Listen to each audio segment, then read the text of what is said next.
Okay, I believe there's no sound, so let's try that again. Sorry about that.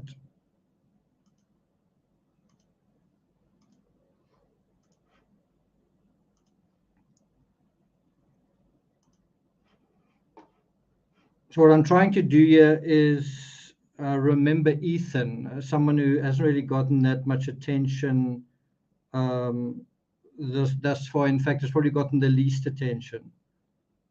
So let's go back. Let me know if you can hear now.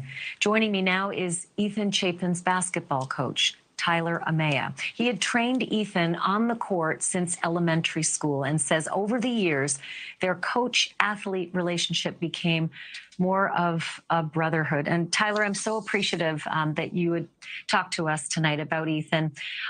Just tell me a little bit about Ethan and bring him to life for people who just see him in pictures and can't help but notice that infectious smile. Where do I start? I mean, Ethan was an absolutely incredible individual. He's tall, athletic, handsome, popular, and most importantly, he was just kind, caring, had a huge heart. He was the life of the party, but he was also the life of life. I mean, he just brought energy and good vibes everywhere he went. And you had just talked to him recently about his life at the university. What did he tell you? He was loving life. He was loving life. He was enjoying school. He was enjoying the campus life, the extracurriculars. He was enjoying his frat. So there's a little bit of a glimpse into Ethan's life. I mean, if you think about it, of the 4 victims, who have we heard about the most? And then who would you say we've heard about the least, right? What do you guys think in terms of that? We are now here at the 2-month anniversary. It's Sunday today, right? So it's not exactly in terms of day, if you want to count the days, it's not the 13th, but in terms of from Sunday to Sunday, it's about 2 months later. And so we want to sort of think about this whole case in a cerebral way, in a sort of holistic way. And I think a good way to do that is to think about Ethan, for example, as someone whose voice we haven't really heard that much. If you think about it, who have we heard the most about? We've heard the most about Kaylee, and that's one of the reasons we thought she may have been a target. We've also heard a lot from her parents, more than anyone else's parents, right? And the strange thing about this is Ethan was actually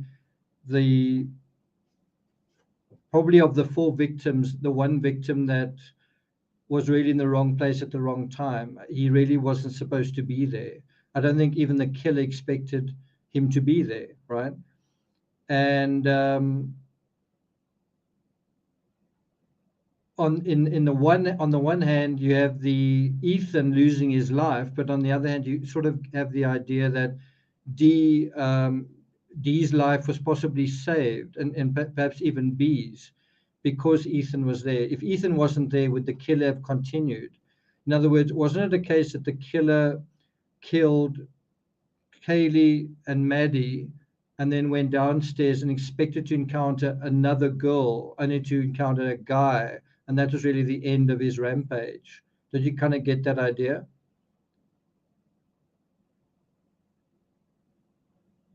Ethan had a 4 a.m. curfew. That's interesting.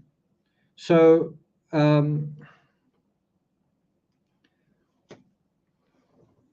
to me, once his mother and child moment, Madonna and child. So I just want to let you guys know if my eyes seem, maybe this is not the best background image, but or maybe it was the best.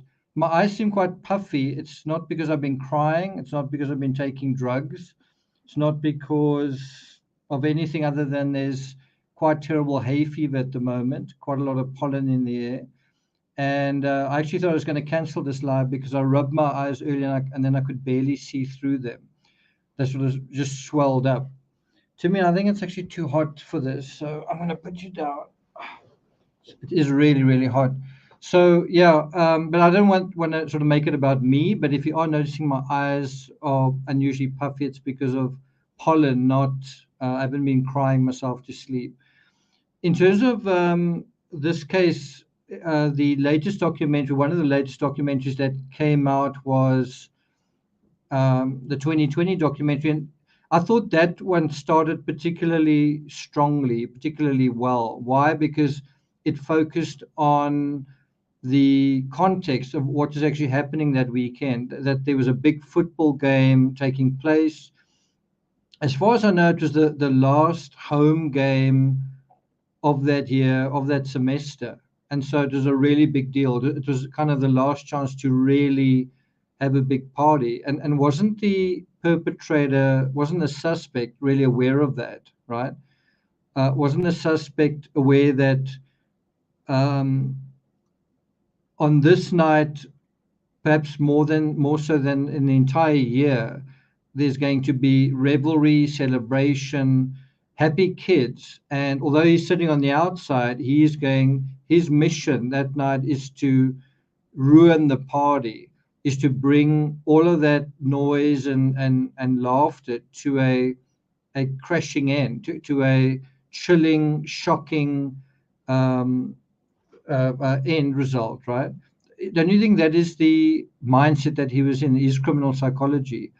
And the more we know about him, the more we know about his background as someone who was a bit of a social misfit and didn't have a social life, the more you do kind of get the sense that he was trying to prove a point. He was trying to shut down the the life of the party, right? Don't you kind of get that idea?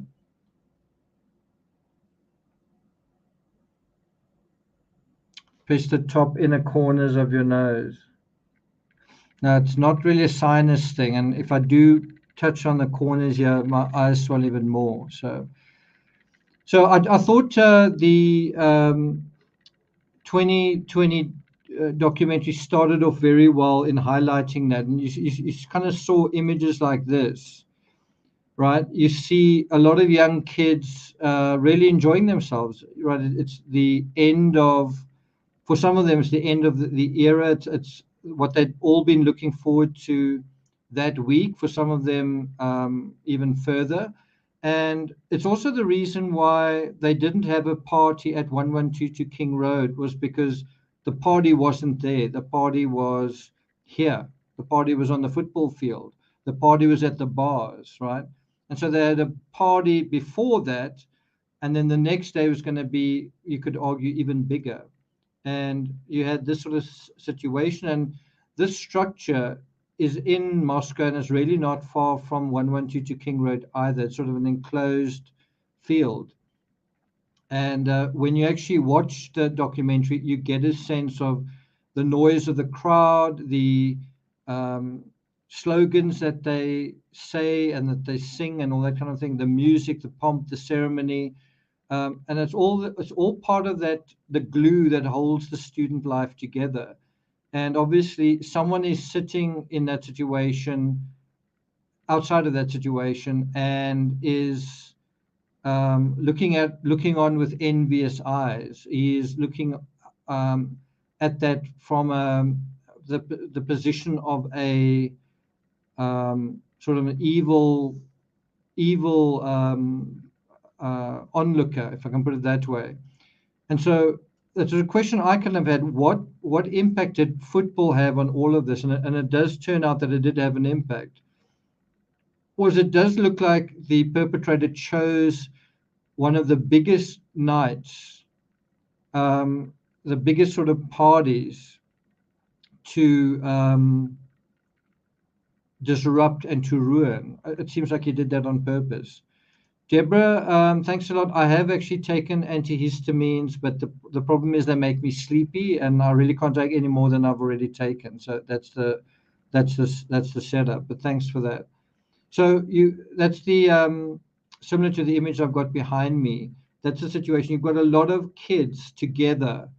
It's the opposite of being alone. You literally have a bunch of people, guys, girls, youngsters together, enjoying being together, having fun, cheering on their team, cheering, laughing, all that kind of thing. And I remember early on thinking, who would be in a way triggered just by that, by a football game? And I couldn't help thinking about a situation I was in myself where I'd said to my girlfriend at the time, you know, let's go and watch this big game. And she got us tickets. And in the end, for certain reasons, I ended up not going to the game. One of the reasons was she wanted to go 4 hours earlier and this and that and the next thing. And I ended up not going, and I ended up feeling terrible. I felt like everyone was there. My friends were there. She was there. Everyone had a fantastic time, and I was missing out. It really felt horrible. And then I thought, I wonder whether the killer couldn't have felt something similar. But obviously not just on a one-night basis, something that has come out of his past. Lots of football games that he's missed, lots of parties like this that he's missed. And hasn't that turned out to be true? And so isn't it someone like Koberger, right? So let me ask you guys what you prefer me to do. We are on about the 2-month anniversary. Do you want me to do a recap? And the reason why I'm asking you is because quite a few of these documentaries have already done that. The Dateline one with Keith Morrison, sort of, he tells it like a story from the, you know, recapping the beginning. So I don't know if I want to do that when it's really just been done. I can do it. We can do it via my analysis. But what I was thinking of doing instead of that is taking you guys through the number 7 clue we all missed. Would you guys prefer me to? Janet says no recap, and Marta says recap, please. Mary says no recap. Okay. Well, what I can do is I'll take you through the number 7 clue, and if I can still see out of my eyes, then maybe we will look at a recap after that. Shall we do it that way? So a lot of you are saying let's do number 7. So before we get to the number 7 clue, I want to play you guys a clip from what a neighbor heard or thought he heard, what a neighbor said to CBS about what Brian Koberger said, and it kind of ties in with the previous video that I put up with someone who's a smart aleck and so on. And then we will begin with the number 7 clue we all missed, right? So let's pull this up. I try to remember everything that I can, but nothing seemed out of the ordinary. In an exclusive interview, one of Brian Koberger's neighbors in Pullman, Washington, told us the suspected killer spoke to him about the murders. The neighbor asked not to be identified. He brought it up in conversation, asked if I had heard about the murders, and which I did, and then he said, yeah, it seems like they have no leads. Seems like it was a crime of passion. In one previous conversation, he said Koberger asked him if he'd be able to kill someone as a member of the military. Another time, the neighbor told us he'd mentioned watching Netflix's drama series about Jeffrey Dahmer, allegedly prompting Koberger to share how rare serial killers are. He had a very kind and good side to him. We also spoke to another neighbor of Koberger. So I want to stop there. So first of all, I couldn't help thinking, I don't know about you guys, I couldn't help thinking, if this is a guy who is a student of crime, why would he not have watched Dahmer? Because I sort of got the feeling everybody watched Dahmer, and especially folks who are in the true crime community watched Dahmer, so why wouldn't he? So that has been corroborated now. It's not rocket science, but it does make you wonder whether Dahmer didn't nudge him in a way to where he wanted to go, whether some of the criminal psychology that was starting to fester, whether that wasn't nudged in a particular direction by watching Dahmer, which is all about the formation, the backstory, in a way, it's actually quite sympathetic to the serial killer, but it also, and some people didn't like it for that reason, it sort of glorifies him, right? But I just want to pull back slightly to, so some of you say, I didn't watch Dahmer. well, this is someone who is quite far along that whole process in terms of the criminology aspect, right? He's very interested in that aspect, right? Okay, I'm just going to get rid of this person using all caps. Sorry that you didn't get a warning, but by the way, just so you guys know, on this channel we don't use all caps and we don't have like hundreds of exclamation marks. We're just not that kind of channel. So in terms of Dharma, I found it extremely heavy going. I had to watch little pieces of it, then I had to stop. And I really can't ingratiate myself in the serial killer stuff because it's so kind of soul destroying, right? And that is why one of the hardest books I've ever written was Slaughter, which dealt with multiple mass shooters. It was a 500-page book, and it took so much out of me. And to add insult to injury, although I think it's one of my best research efforts, it's one of my most poorly reviewed books. So kick in the teeth for that. Yeah. So where Baby says Dharma creeped you out, I think it creeped the suspect out in all the right ways in terms of him, but all the wrong ways in terms of goodness and life and justice and all of that kind of thing. In other words, I think him watching that definitely didn't help the victims in this case. And if you've watched Dharma, I think you know what I'm talking about. Thanks a lot, Angela. Okay, so I want to play that again, what the neighbor says. Seems like it was a crime of passion. In one previous conversation, he said Koberger asked him if he'd be able to kill someone as a member of the military. Another time, the neighbor told us he'd mentioned watching Netflix's drama series about Jeffrey Dahmer, allegedly prompting Koberger to share how rare serial killers are. He had a very kind and good side to him. We also spoke to another neighbor of Koberger. Okay. So, I don't know, there's so much just in that brief little snippet. First of all, that there's this kind and good side to him. Yeah, well, there's also possibly another side. And how was that side awakened? And that's one of the things that I've sort of made a list of easily 7 episodes that I want to explore certain aspects. But one of them is, what was the trigger? What sort of triggered this whole thing? And one of the things that comes to mind is that intervention with his lecturer, right? Where he not so much with his lecturer, but with his students, where he was grading them too harshly, right? And did that trigger him in some way? And although I think it did, the fact that he had those 12, he was stalking for 12 separate incidents, that indicates the triggering happened way before then, months earlier. And then you must start to wonder what laid the seed for that criminal psychology. Because I don't think it was in place in the way it was in Idaho when he was in Pennsylvania. It was somehow awakened last year. And so when did Dharma come out? When did he watch it? And what was the result of watching it?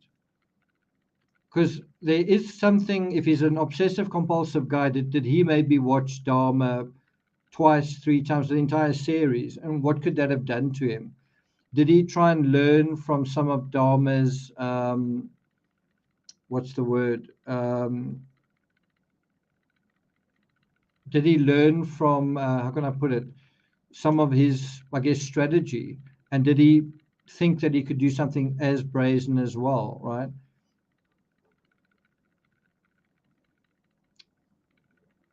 Lorianne says, I'm ashamed I haven't seen Dharma. Well, I did cover it on this channel. So if you go through my playlist, you might see some of that. The other thing that's quite interesting is he talks about how there's another side to him. And I think that is one of the big clues to who we're dealing with. We're dealing with someone who was living a double life, right? Okay, let's hear what the other neighbor had to say. Kobergers, who said they talked to each other about their grad school research. Koberger was pursuing a PhD in criminology. He mentioned he likes to study about the role of police, and he I think, told me that he wants to work with them. Investigators have not yet released a motive for Koberger or a connection to the victims. But as court proceedings get underway, one piece of evidence that may connect him to the crime is a knife sheath like this one found at the murder scene. So that is what connects him ostensibly to the crime. And so the question is, not the question, one of the things that leads us into the number 7 clue we all missed is the idiosyncratic aspect of this case, is this whole idea of what is so unusual about this case. Someone says, is Brian a virgin? I think he might be. It's possible. So let me ask you guys a question. Let me actually type it out here. What do you think is the most idiosyncratic aspect to this case?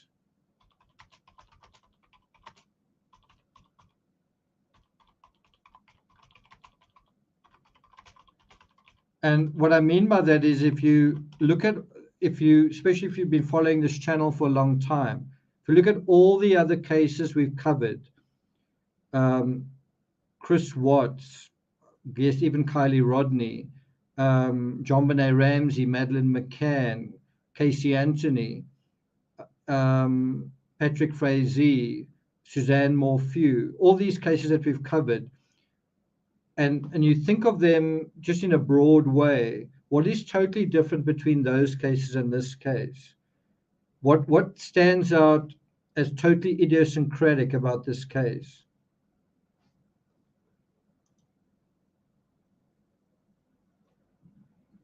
So I do want to ask those who are my patrons not to give their answers, because you're going to give the whole thing away. That's quite interesting. Someone says PhD. That's quite a good point.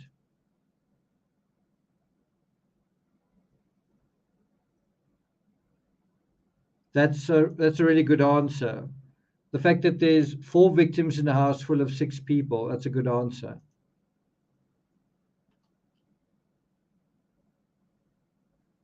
So Nancy says, I think his studies were prep for his future actions. Let me ask you this, Nancy. I hope I can catch your answer. Do you think he went into criminology, right? Do you think when he was left school that he went into criminology to learn how to be a criminal? So in other words, that's how far back the premeditation goes. See what you say.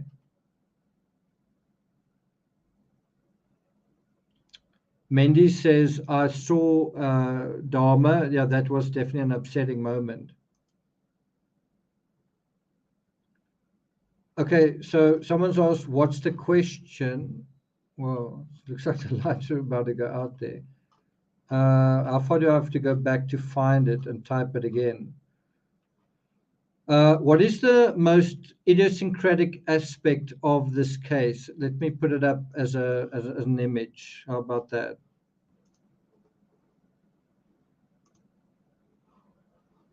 Let's do it like so.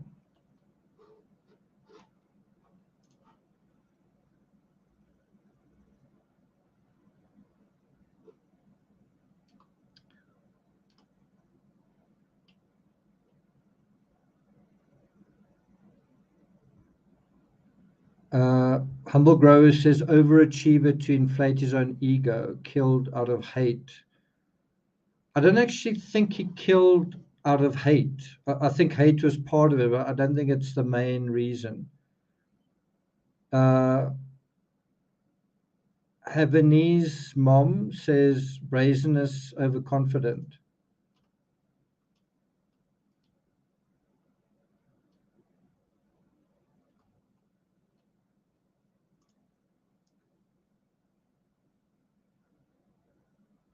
Someone says the chat's too slow. Okay, I'll speed it up. Sorry, I thought there might be a few more people here. Okay, so let me do that. Well, I must say, sometimes you everything goes right when you do this, and then sometimes it's just not a good day. This is one of those not good days. Okay, let's just make it 10 seconds.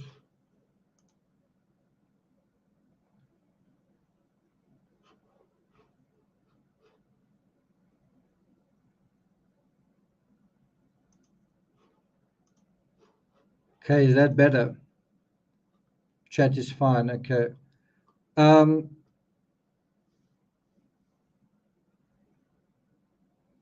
Mary says that a guy who presents himself as a genius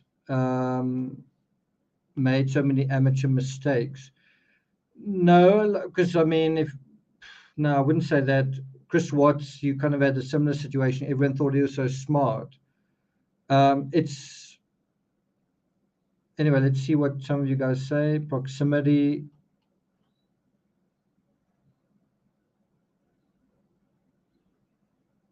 Nancy says, understanding the criminal mind and actually becoming a criminal. Okay, so I'm glad that I've got your engines turning. Now we're going to deal with the number 7 clue we all missed, right? So if I sketch it in these terms, you might see where I'm coming from when I say that. Let's go backwards.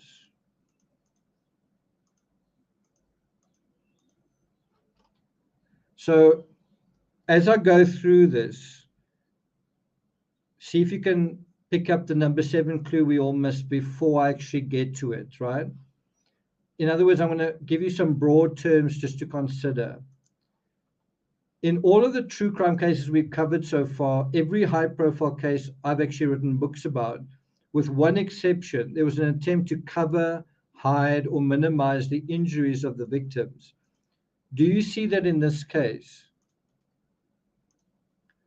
Lolly says he lawyered up almost immediately. That's not idiosyncratic at all, right? So let me repeat that. In virtually every high-profile case we've covered, there's an attempt to cover the victims, hide the victims, minimize the injuries of the victims. So with Kaylee Anthony, we saw a well-hidden laundry bag in a copse. It took 6 months to find her. If I had a little bit more time, I would have showed you images of each of these victims. JonBenet Ramsey, she was covered in a blanket in the basement, right? As opposed to what? As opposed to what? What is the alternative with JonBenet Ramsey? Well, the alternative was finding her just in her bed, like the victims were here. And you didn't have that situation here. Instead of finding her there, you found her sort of in this kind of situation. I do think it helps to show these images.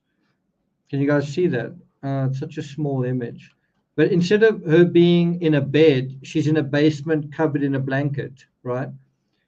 If you take Madeleine McCann, well, she's so well hidden that 16 years later, we don't even know what happened to her. Meredith Kercher was found under a comforter behind a locked door, a closed door, and obviously a locked door. See if I can show you that image. Sorry that it's so small, but there's the Meredith Kercher crime scene. That's actually her foot that was exposed there, but she was covered in a blanket, and then the door was locked, and well, closed and locked, right? So let me ask you guys a question. Do you think in this case the killer closed any doors? Cat's Real Life says it's not a personal crime. That's quite a good answer, but obviously it was personal to the perpetrator. But that is a very big clue to what we're getting at here. Lacey Peterson, she was so well hidden taken so far from home that it took a spring thunderstorm to dislodge her from the sediments at the bottom of San Francisco Bay. I wrote 3 books about that case. Chris Watts hid his children, hid their remains in oil tanks, buried his pregnant wife in a field. Patrick Frazee had his mistress visit the crime scene basically in a hazmat suit. She filled about 5 garbage bags with rags and toys. They burned his fiance's body so completely that all that was found was a tiny tooth fragment. Henry van Breda, the triple axe murderer, listen to what he says here after the ad. Sorry about that. Listen to what he says here when he's asked about the victim's injuries. What are the injuries? Head injuries. Are they conscious? I don't think so. My sister's moving, but that. So what you heard there is him saying his sister's moving, and you can hear he doesn't really even want to say what's going on. Now, in a situation where someone was innocent, they would say, please come quickly, something terrible has happened. There's blood all over the place. My sister is dying or critically injured or something like that. Instead, he basically, you can hear he doesn't really want to talk about it. Now, do you think in contrast, in comparison, do you think Kohberger wants to talk about what has happened? Do you think he wants to discuss it with as many people as possible?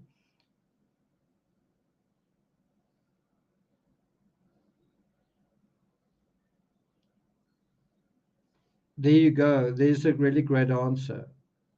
Jamie says this was meant to be seen, almost a public display of horror. Absolutely.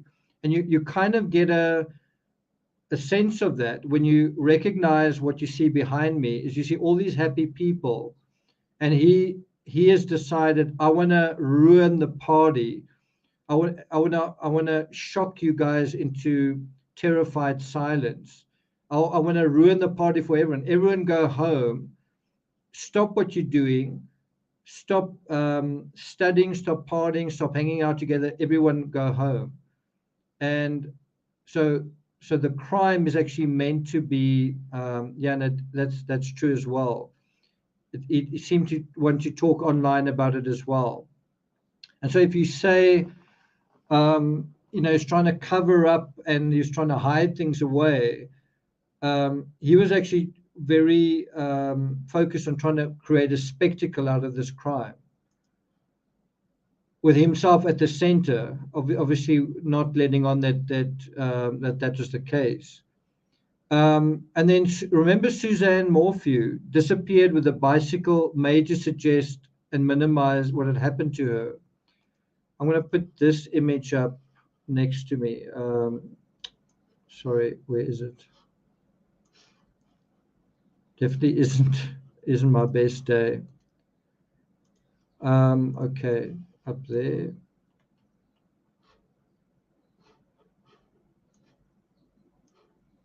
Can you guys see that? I'm sure you've seen that picture before. Now, we were horrified and disgusted and upset by that. How do you think the killer felt when he saw that? I think he felt proud. I think he felt that he'd succeeded in what he was trying to do. And something that I think is underappreciated is if you could see the blood on the outside, if we could, if the reporters could, couldn't some of the students have as well? The kids that went to the house, did they not notice it? Maybe it's possible that they didn't. So the idiosyncrasy, the number 7 clue that we've all missed, is that there was no attempt to hide the victim. And in this case, 4 victims. There's no attempt to.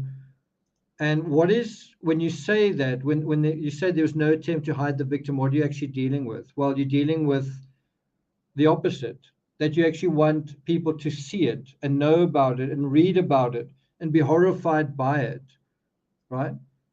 it's not just a crime for the sort of internal mechanism merits of the crime.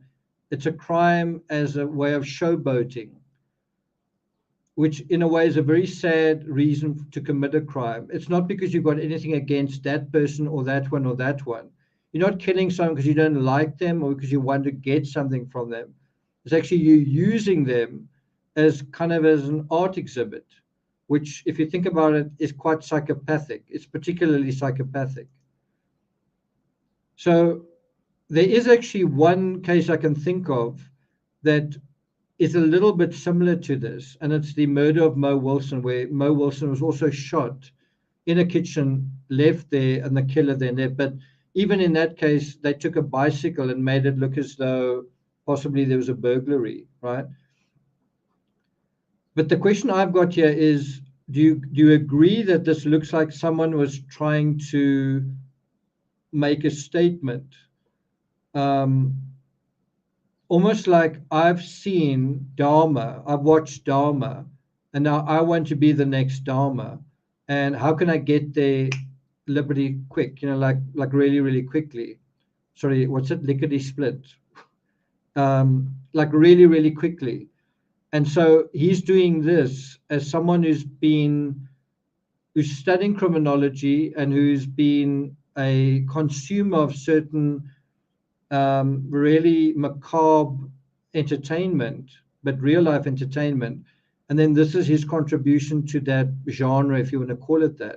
And that's why I say this is potentially the first person that has emerged out of true crime that has done this to almost be a kind of true crime celebrity. In other words, it feels like this has been born out of the true crime genre more than any other case that we've dealt with thus far, doesn't it?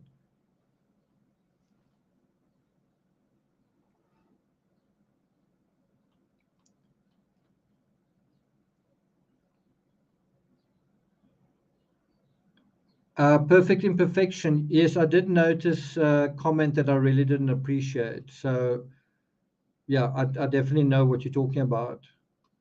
I really didn't appreciate that comment. I must say, I don't know what is going on, but there's been a heck of a lot of hatred and nastiness in the last couple of days associated with this case. Really, it's really not nice to see. Definitely is not nice to see. And that makes this case particularly troubling and terrifying, is that it's using, it's like, I don't really have anything against that person or that person or that person, but I'm actually going to use murder as a little game. I'm going to take people's lives as a means to an end. That is particularly heartless, cruel, and sadistic. And when you look at the lives of these individuals, individually, who is Ethan? He was this handsome, good guy, well loved by everybody. Take his story and really flesh out what a person he was, and that it's not just four murders. It's one person killed for nothing, one whole life lost for nothing, another whole life lost in terms of Xana for nothing, and the whole life surrounding her, and so on and so on.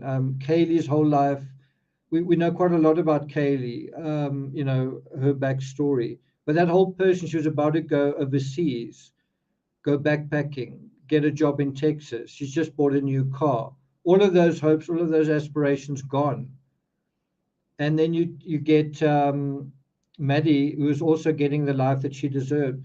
But that is exactly what the killer wanted to do. He wanted to take all of this wonderful life and destroy it, right?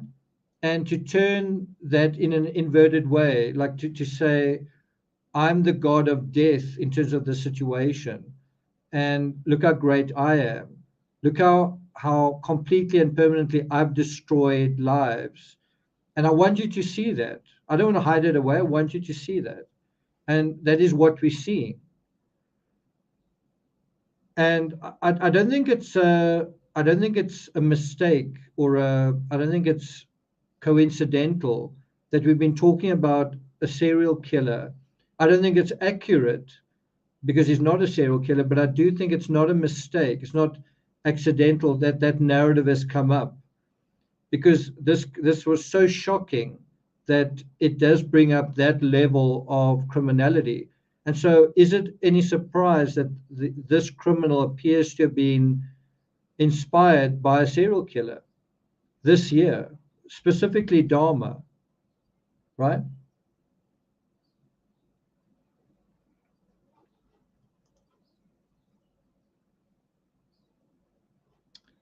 That was his plan.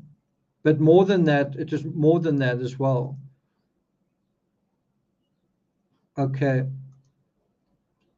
So we have it here again. Think about it, was there any attempt to cover any of the victims in this case? Now, a tougher question to answer, because we simply don't know, is whether the killer closed any of the bedroom doors behind him. And this is where it gets quite sort of quite an interesting question in the true crime sense. Let me bring that up. Is Christopher Marsh? Oh, there you go. Christopher Marshburn. I think you've got a degree in law, right? Anyway, Christopher says it's a Jack the Ripper type killing, no concealment. In other words, part of, and I think the Jack the Ripper psychology or motive was that he really hated prostitutes, that he was almost sending each crime as a macabre message to all other prostitutes, like stop doing what you're doing, stop living the way you're living. In other words, it was like a big billboard in a way as well, right? And I think it's a little bit different here. He doesn't have that kind of message. His message is, look what I did, look what I can do. There's someone out there. Can you guess who it is? Absolutely, he did. He wanted it to be shocking. Absolutely, he did.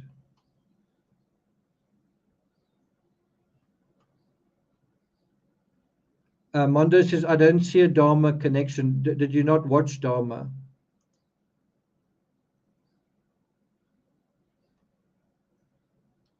So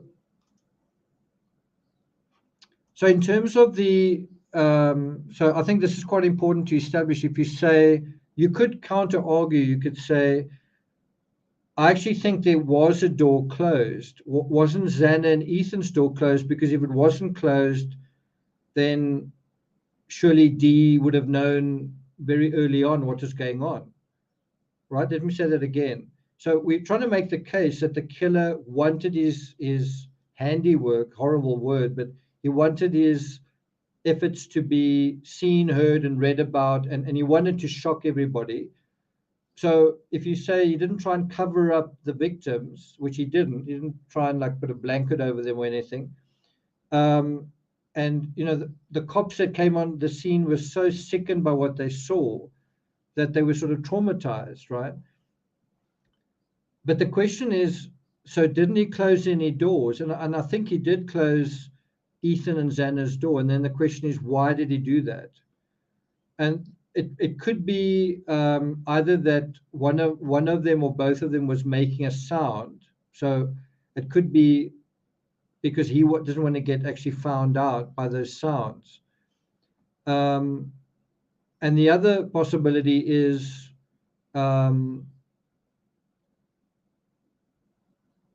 that when he'd attacked them, they were still sort of alive. I'm talking about when he left them, they were still alive, and he closes the door in order to prevent their escape. In other words, he doesn't stick around until they've actually died, but he closes the door knowing that it's going to be too much for them to get to the door, open the door, and go any further out. So can you see there's a little bit of there is a counter argument to why did he not close the door? But that's not got anything to do with trying to cover up the crime. It's possibly got to do with muffling the crime while he's actually in the crime scene. But in terms of what he actually wants, is he wants it to be as bloody and grotesque as possible, so that he is as impressive as possible. Right? You see that? We do know, or we suspect, that the door to Xana and Ethan's room was closed. Do you guys agree with that? Because we heard stories that Ethan lay against it. The flip side is, if that door wasn't closed, then surely the roommates or the friends who came there could have just opened the door and gone in, or even worse, if it was open, they could clearly see what was going on. But then why not call 911? And then that also raises another question. If the door on the second floor was closed, was the door right at the top open? What do you think is the answer to that?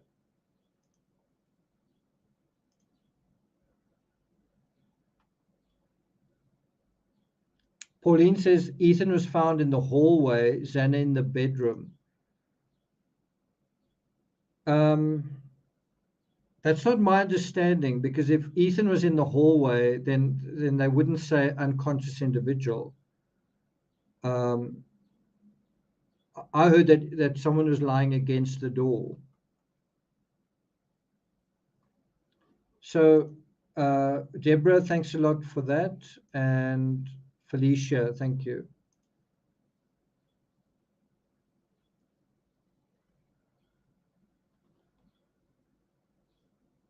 Where do you get what is your source that Ethan was found in the hallway? First I've heard of that.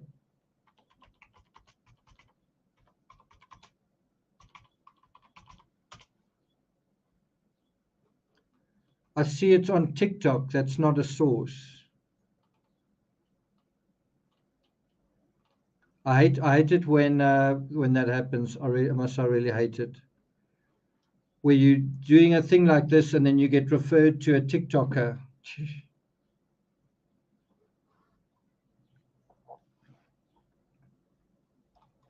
Yeah, I think that's the right answer.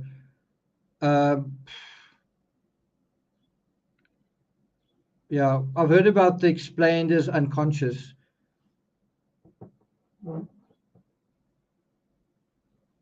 That's the better version. The affidavit says Ethan and Xana were found in the bedroom. Whoever told you that Ethan was found in the hallway, that's absolutely ridiculous, because if Ethan was found in the hallway, then it's absolutely absurd that Dee would not know what is going on, or anybody else. And clearly they weren't sure what was going on.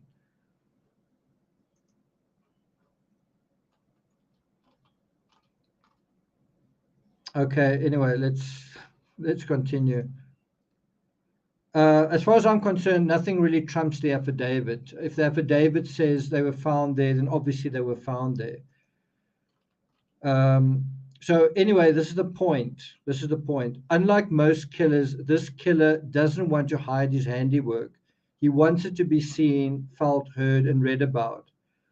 Unlike most killers we deal with, this one doesn't have a proper emotional connection to the victims. So in other words, if you're making your case, and I think the prosecutors would be interested in this line of reasoning, Anne says, do they take a drug test when he's arrested and put in jail? More than likely. I think they would do a blood analysis. I'm not sure if it would be particularly helpful. If they examine his hair, then that might be more helpful. But bear in mind, he cut his hair. He had a haircut on December 2nd. Bear that in mind. So, if if you follow our reasoning here, right, and you say, I agree that this is someone who's showboating and he's trying to show not only how clever he is, but he's trying to almost teach the community a lesson, right? It's kind of both. then you take that and you say, does that prove that he's got a connection to the victims or not? And can you see how it actually demonstrates exactly how he doesn't have a connection to the victims? It demonstrates that this is a symbolic psychological crime. It's not a typical crime that is targeted at a particular person. And so in that sense, it's not really a targeted killing at all. It's not targeting one person. And it's really not targeting anyone. It's targeted only in the sense that he stalked the house and that he identified the house, but it's not really personal or targeted in any real sense, other than that he just decided that's where I'm going to go.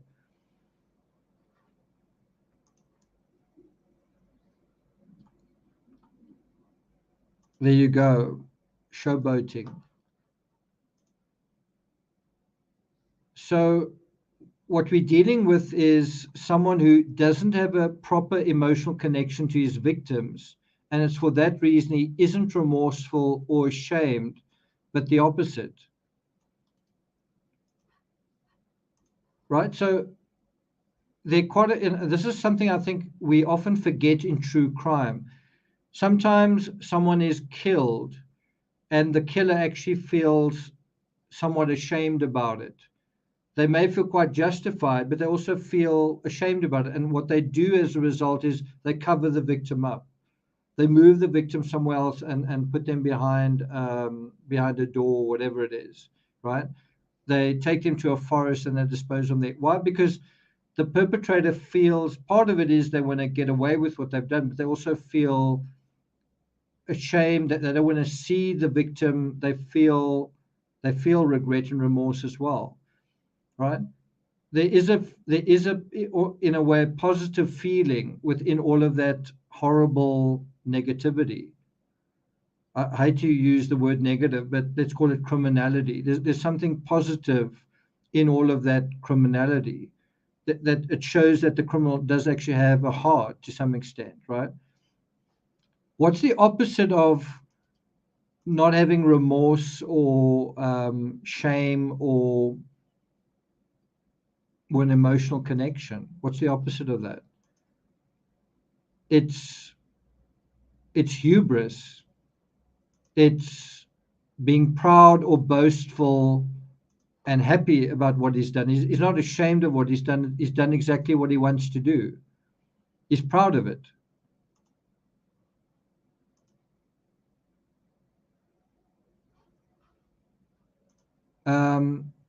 He sees, as I say, he sees his crimes as an exhibit, as a work of art.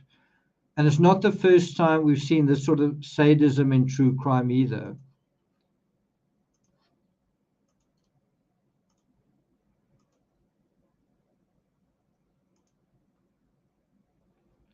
Sandy says, I think he made his move because the home football game and maybe Hoodie Guy was involved.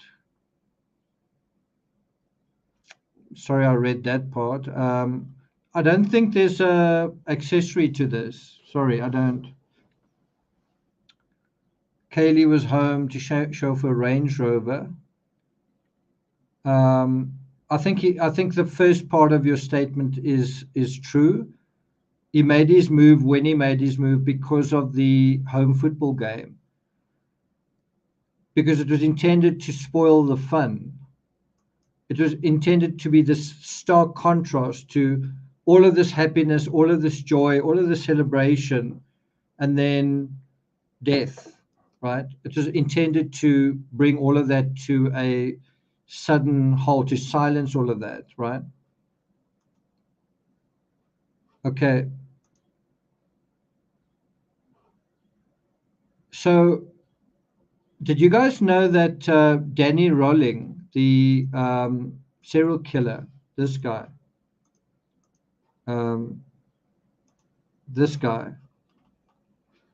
he did exactly that. He did the same thing. According to Wikipedia, after arriving back at his campsite, Rowling couldn't find his wallet. So what did he do? He thought he lost it at the murder scene. He returned there. And so what did he do at the crime scene? He decapitated one of his victims. She was dead. And so what he does is he aggravates the crime scene. He decapitates the victim. He poses her body in a sitting position at the edge of her bed. And this is really grotesque. Placed her head on a shelf facing the corpse, right? And then you say, what is that all about? He'd actually left the crime scene. He'd committed the crime. He'd done what he wanted to do. He went home, thought he'd left his wallet there, and I don't think he had. Goes back there, and then he does all of that. What do you think that was all about? That's exactly it. That's exactly it. And our suspect here also returned to the crime scene, not so much to go back and do other things, although you never know, but to enjoy the fruits of his bloody work, right?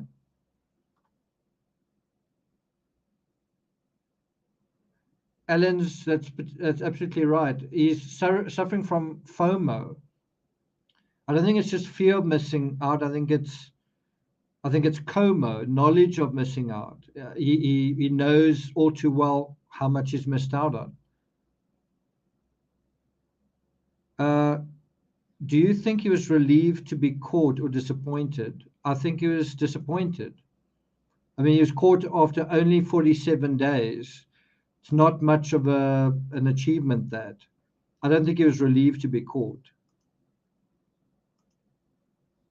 So this is what Rowling said. He said, after he was caught, he said the following.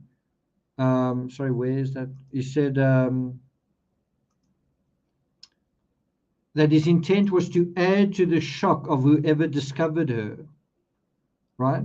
He wanted to make it as shocking as possible. He gets some sick pleasure, sick satisfaction about how terrible and terrifying he is. Why? Because he's actually a pathetic person.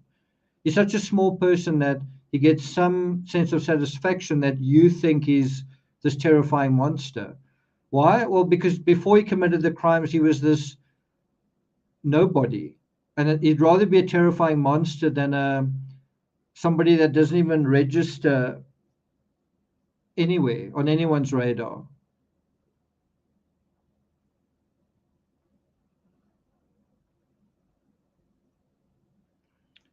That's quite a good question. Why do you think he cared so much about 20-year-olds having fun? Because he's had a lost youth, and it's not just that. It's not like 20-year-olds having fun. It is kids around him having fun. It's students having fun. It is guys and girls getting the life that they want, and him not doing that. And that hasn't only been the case when he was 28, 27, 26, 25, 24, 23, 22, 21, 20, but also when he was in high school. So he hasn't had any of that kind of fun ever.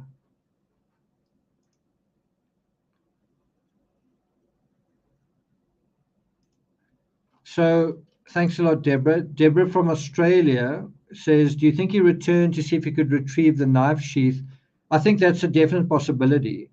I think, in fact, I think that's more likely than he went back to enjoy the aftermath. I think it's more likely that he got home and he was like, oh shit, right? So I think that's a really good point. I do think he wanted to know, and even the next day and the day after, he did want to know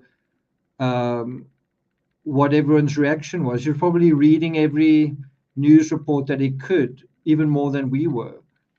And that is why his own students said he was so preoccupied.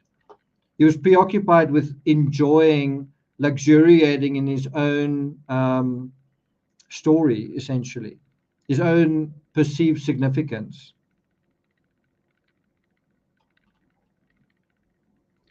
No, I don't think he wanted to get caught. I don't think he was going to Pennsylvania, and I don't think he changed his license plate, and I don't think he got a haircut, and I don't think he wore a face mask. And I don't think he committed the crime at 4 a.m. because he wanted to get caught. I don't think that's the case.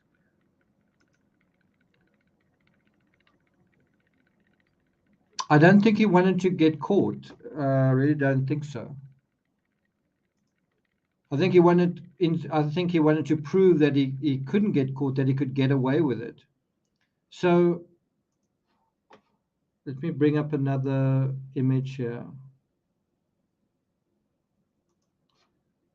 So you guys do know that he didn't only study criminology, he also studied psychology. You guys know that.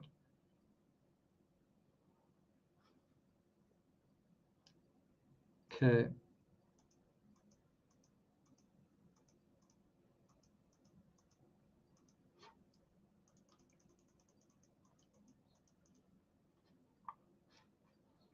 Let's just put this up over here for now. Okay. So we can clearly see a similar scenario here to the Rawlings case with the Idaho killer. Unlike most of the other killers we've dealt with, this one wants the attention. He enjoys the spectacle. In a way, welcomes the investigation. And you can really get a sense that he was tickled by, and you really get a strong sense of this when you review the timeline, where you see headlines like a month later, still no suspect, no motive, no clues. And you can imagine that he absolutely loved that. You see how smart I am? You see how well I've whipped this community, right? I've shown just how brilliant and clever I am. No, despite how horrible this is, nobody has any clue what I've done. But he didn't realize he was being gamed at the same time, that law enforcement were actually playing a game on him, a strategic game. So if we were shocked and horrified by this crime, if there were headlines about all of this, that's exactly the reaction he was hoping for.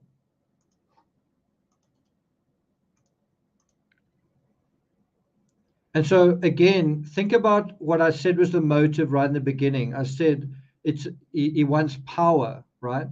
Think about this whole idea is that you want attention. You are gratified by how shocked people are. It's all about a transfer of power. You feel like there's no clues and you feel powerless and you feel vulnerable. Well, he feels the opposite, right? He feels validated. He feels strengthened. He feels like who he is increased. His agency increases, right? Can you see how that case of that this was a play for power is how much it's resonating even more? Do you see that? Medema Rose says if he wasn't carrying the sheath in his hand, would it otherwise suggest the removal of a belt? No, I think the sheath was torn off his belt. I think that's how it came loose. I think Maddie may have struggled with him. Let's just bring your question up. I think Maddie may have struggled with him, especially if he attacked Kaylee first. And while he was attacking Kaylee, maybe she tried to pull him off. And maybe she in other words, was trying to protect her friend. And maybe she yanked at that knife sheath as a way of pulling him away off her friend. And that certainly does make it feel a lot more personal, doesn't it? And he possibly lost track of what is going on in this sort of melee, right? He was so caught up with adrenaline and what is taking place that he actually didn't even know that he'd lost the knife sheath.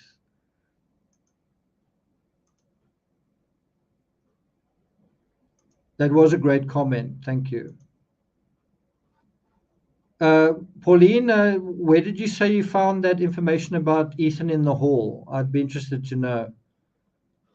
Okay.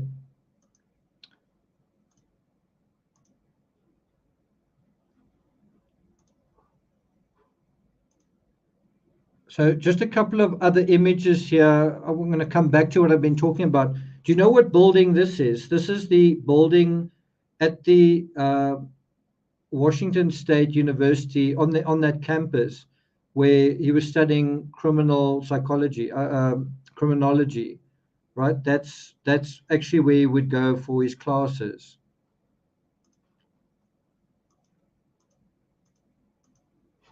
I also wanted to show you this image, which is the sort of booties of the folks going in to do their crime scene analysis. But the critical thing is those CSIs who went in, I think on December, was it 20th or 19th, when Brian Enton photographed them or captured them, they weren't wearing booties. So that's quite a good shot. One of the few where you get a real clear sense of those of those sort of booties that they're wearing. What else can I show you?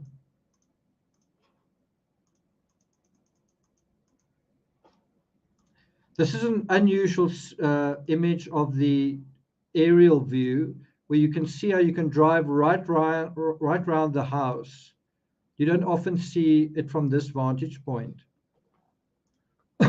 Where if you were stalking the place, you didn't literally have to walk around. You could literally drive right around the house, and then you could see into the house from all sides.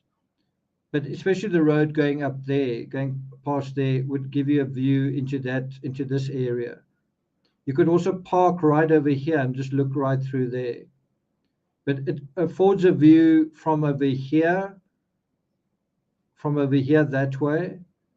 Over here, you could look in there as well, and over there and over there as well. So you can look in from almost that perspective, that perspective, that perspective, that perspective.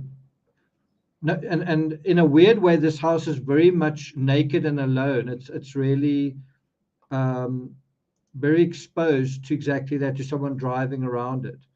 Not only because of the fact that it's exposed to roads on three sides, right? The back, the side, and the front, but also it's got quite big windows. It doesn't really have things blocking those windows off or any idiosyncrasies in terms of the design. Do you want to look at that again? So you can, it's exposed to the road on that side, on that side, on that side, and then even through that side. And if you look at like some of these other buildings, there's some sort of concealment that they've got in terms of other buildings that this one doesn't share. So it was a particularly vulnerable structure to someone who was doing what they were doing, right?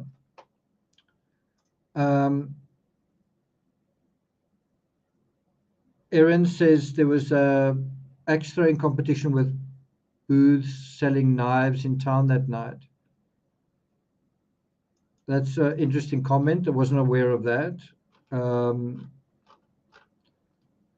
Slow chat. Okay, I will. Let's see if I can get back there.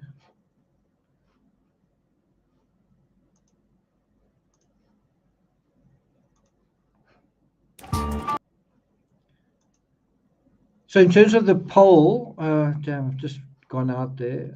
In terms of the poll, have you guys voted in the poll?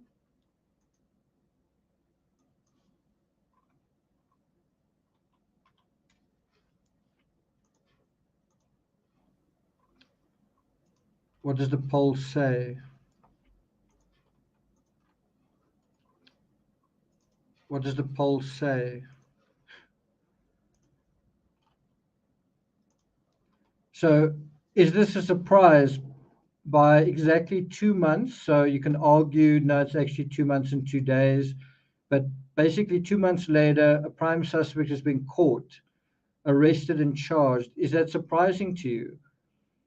22% say yes, it looked like Ali had nothing. Well, don't you think Brian was also surprised? Don't you think Brian was also surprised to be caught? Where he was, when he was, how he was. 23%, slightly more, say no, I knew they'd catch him. I must say, I felt kind of both of those feelings. I sort of thought I knew they would catch him. I thought they would catch him within a week or two. And then after a while, I thought, Jeepers, do they really not have anything? Because as time went by, it seemed like, Jeepers, do they really not know anything here? And so I agree with 43% of you say Ali did start fooling me at a certain point. Well, if Ali fooled you and fooled me, fooled some of you, didn't Ali also fool Koberger? I mean, I think even Steve Gonzalez was fooled, where he got so aggravated that he said, Jeepers, can you not at least admit that the killer's a male? Remember that. So if he was fooled, you can imagine how the killer was fooled as well. And then the last one is the case developed so fast after December 30th. 12% say that. I must say that is feeling to be the case so much at the moment. It's only 16 days since the arrest, and there's been so much information, even today, just pouring out. Constant news, constant insights, but also nonsense like, as far as I'm concerned, Ethan's been found in the doorway. That's nonsense. And, you know, because you don't have all the information in the affidavit, now you're going to have opportunists who know someone in law enforcement that gave them this special information.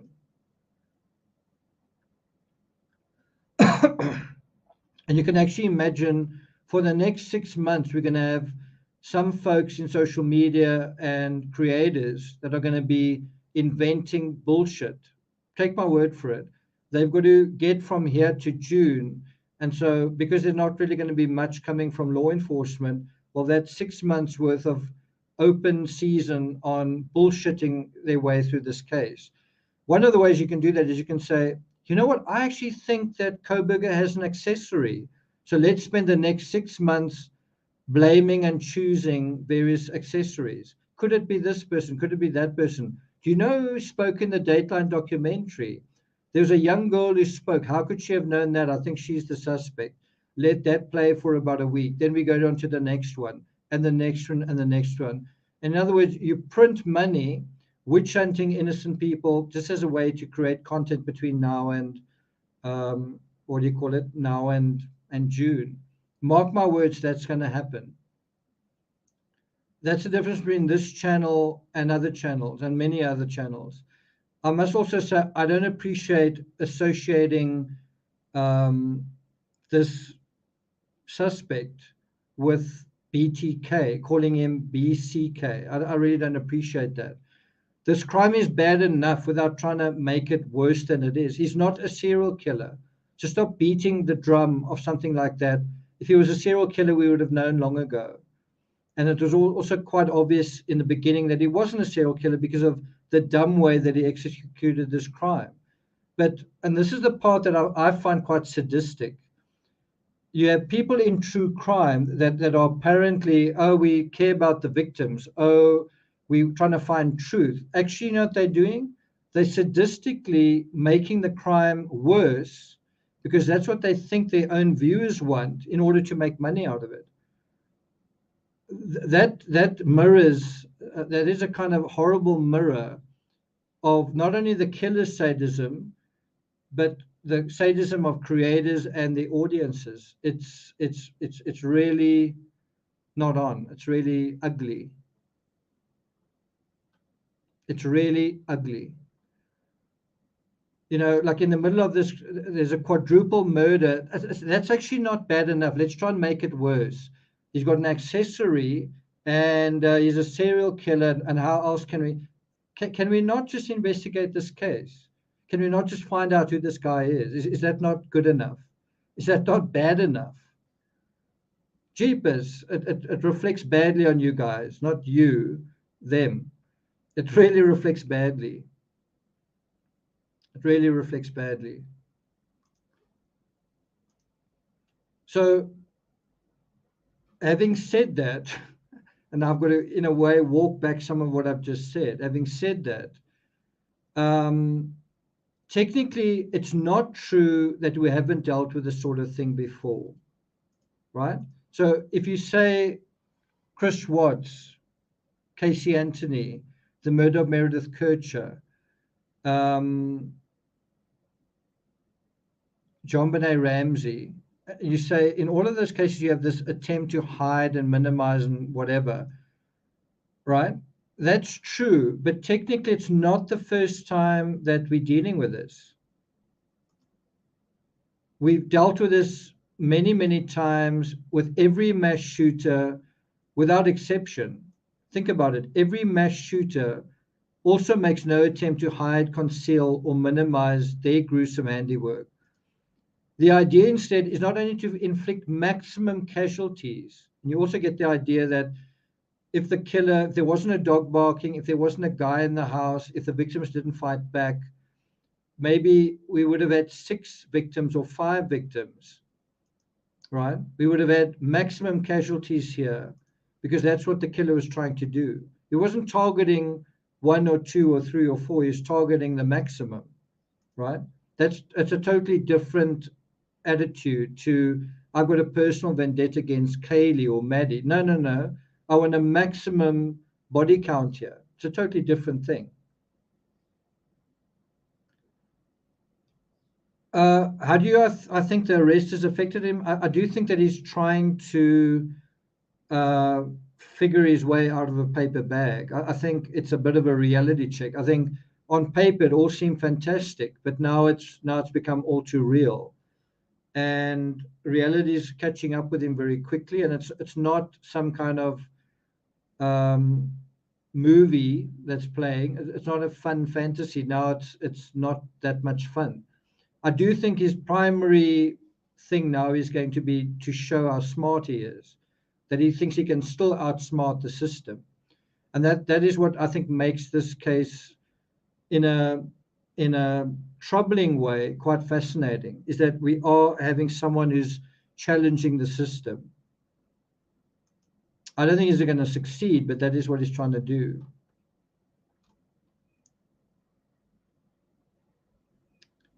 Thanks a lot, Justin. Appreciate that. Okay. So if you think about these mass shooters, they want to inflict maximum casualties, cause as much damage as they can. But it's not just that. Although all that spectacle is what they want to do, it's within an effort to simultaneously score a point against society. They do have a grudge against society, especially a society that's playing football and having fun when he can't even go for coffee with his neighbor, right? He doesn't even manage to achieve the thing where his neighbor says, okay, I'll go and have coffee with you, or whatever it is. He goes to a bar, whatever, and he approaches girls and they think he's a creep because actually he is. So he wants to score a point against society, against girls, but also against boys. He wants to gain notoriety and significance for himself. If you say, did he not intend to kill Ethan, right? It's not as though he had a gun in his hand and the gun went off. The fact that Ethan died was because that is what the killer wanted. The killer may not have expected him, but the killer may have felt, yeah, you are also part of this. You're also going to be part of this demonstration, right? And because he represents all the handsome guys that have made him feel emasculated and powerless and frustrated and angry. It's compared to him that he hasn't been able to get a girlfriend, right? So like Elliot Rodger also had a gripe against guys, against the Chads that he resented. This guy, the same thing. And you've actually had an article come out just today. Let's see if I can find it.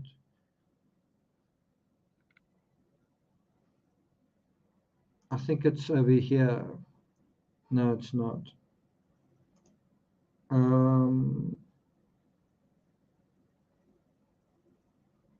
See if I can find that article. Just give me a second. But an article's just come out today, in fact, really not long ago, where he's been compared to an incel. I think if I just Google it, I'll find my way there much quicker.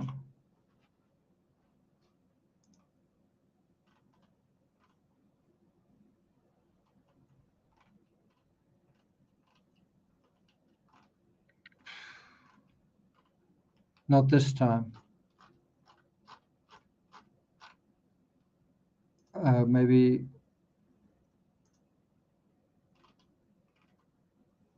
Where are you? Daily Mail always has stuff right at the top.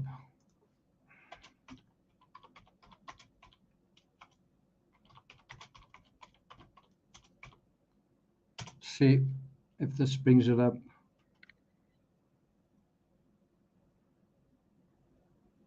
Okay, yeah, so this is quite interesting. On Christmas Day, a story came out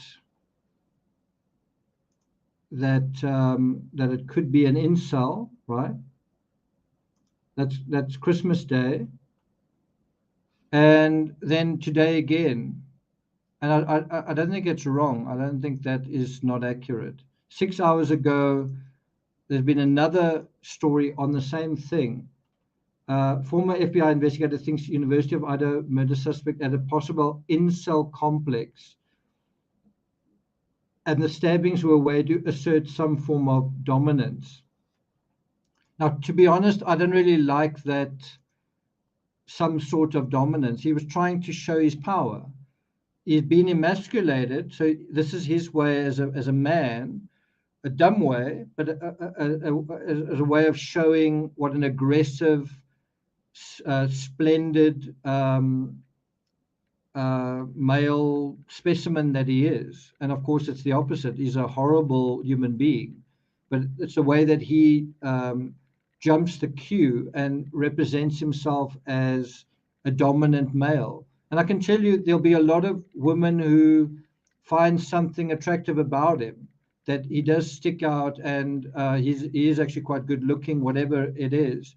And you're going to see some, just as you saw in the Chris Watts case, you're going to see, because that also was a way of exerting dominance, where, you know, it's a very animalistic way to describe this, but a male who decides, instead of that female, I want that female, and then does something really horrible, right?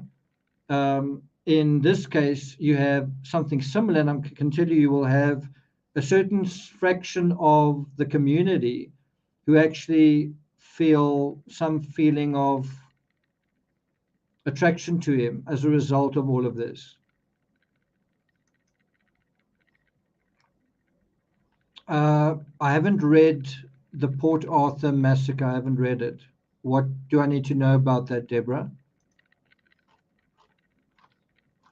Has anyone else read that? I haven't read it. Okay, so we are dealing with a incel type character here. A lot of what we've looked at supports that. He's different to Elliot Rodger, for example, that he is not suicidal. He was suicidal. He's not suicidal now. So it seems like he's got a handle on his despair, but something that is certainly driving him is anger. He's angry at what he's not getting out of life. And I do want to deal with the question, are we dealing with a psychopath? It's quite a fascinating. I really hate that label, and it comes up far too often in true crime. But I do think we need to ask and answer that question: is he a psychopath in terms of this story? And so I will be doing some analysis on that. You might say, haven't we done enough of the psychology? We went down the path of anxiety and neuroticism, and we're also going to go down another path here of, let me spell it out because YouTube will demonetize me if I don't. ANAL, sadistic. that personality. We're dealing with that here as well. You might say, didn't we deal with that with the old schizo, Dr. Jekyll and Mr. Hyde? We haven't even really started touching on the personality and the identity that we're dealing with. We've just really touched the surface. It's a very big subject that's very difficult. So we haven't really even started that process. We've just touched on it. So the psychopath story is going to get us a bit closer, and also something that I'm going to touch on in this episode, which I think does take us beyond the starting line, put it that way. So he also wants to score a point against society. It's not just displaying what he's done, although displaying what he's done scores that point. He wants to gain notoriety. He wants to gain personal significance for himself. It's like an inward thing. It's a private narrative that he's trying to address. And so their pain, the pain of the victims, right, satiates his sense of his pain, the pain that he's experienced. Their pain satiates his sense of wounded guilt and FOMO. But what are we really talking about here? And I think if you could confront the suspect, confront the killer, and say, do you know what we are talking about here is you have killed someone as proxies for your symbolic pain. In other words, their real pain, their real loss of life has been at the cost of your personal pain. They actually have got nothing to do with it. In a real sense, Kaylee's life and her journey has got nothing to do with probably the suspect's life journey and his pain and his story. Especially Ethan, it's really got nothing to do with it. Ethan is living his life, does something, and then someone comes along and decides, you're a good symbol for what I've been going through. It's actually something totally mindless to think that way. Because in a way, you could then randomly allocate anyone as your sacrificial lamb. It's a symbolic criminal psychology. It's really troubling, but it's also really stupid in its own way. Because if you can't get yourself out of the paper bag of your own symbolic mind construct, right? What I'm saying is, if you've come up with this construct yourself, and you can't find your own way out of it, isn't the simple solution you just simply come up with a different psychology? In other words, you just say, the way I'm thinking really isn't very useful or practical. Maybe I need to rethink this. Maybe I need to interrogate my own psychology. And you just do that, and you've just saved 4 lives. Maybe I just need to think about this in a different way. Maybe I just need a different perspective on myself and on other people, instead of being trapped in the mindset that I've created for myself. And that is exactly how someone commits suicide. They end up stuck in their own set of thinking patterns, and they're so stuck that they can't live with themselves anymore.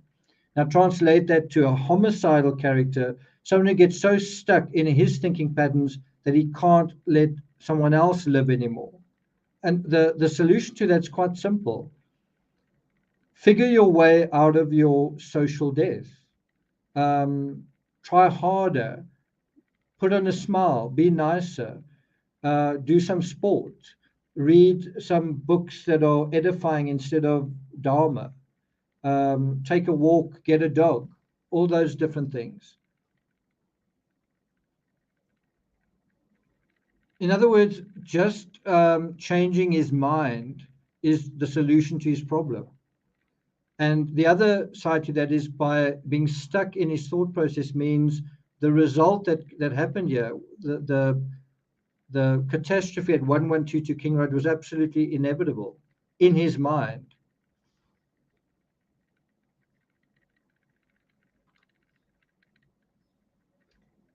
Okay. So do you see, their pain satiates his sense of wounded guilt and fear of missing out. Is that standing out to you in a way that now it's like, oh, I see that?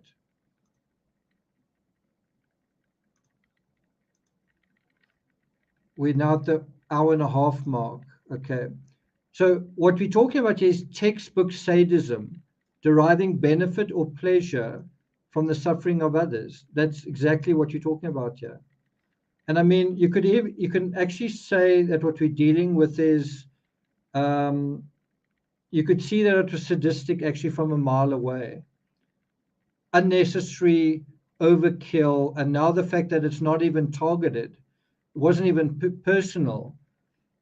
This is really, really sadistic. Oh, you didn't actually not like any of the victims.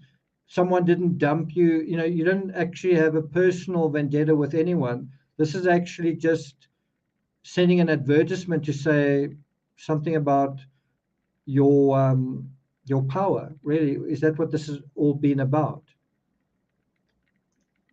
Couldn't you just have gotten your PhD and done it the hard way?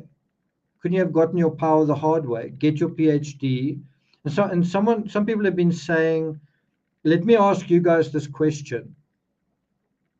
I'm going to ask it in two ways. The one way is, number one, do you think he studied criminology in order to, because it premeditated this all along, because he wanted to commit a crime and get away with murder? So that's the first question. Did he study criminology to commit the perfect crime?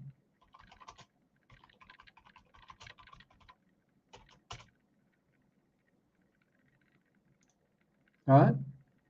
And I'm glad to see some of you saying no. The idea to commit the perfect crime and the idea to showboat all of this came along the way. Along the way, I realized I'm actually feeling really impotent. And maybe I can use this to my advantage. I've got these murderous impulses. It didn't go the other way around. I mean, why would you spend thousands of dollars and years of your life when it would be much easier? You could just watch Dharma and the other things you could do as well. I'm not going to say what they are. You don't need to go and study a course, right? Does he care what his parents think? I think very much, very much. That's why he mouthed the words, I love you, to them, and they care a lot about him as well. Someone says the arrogance is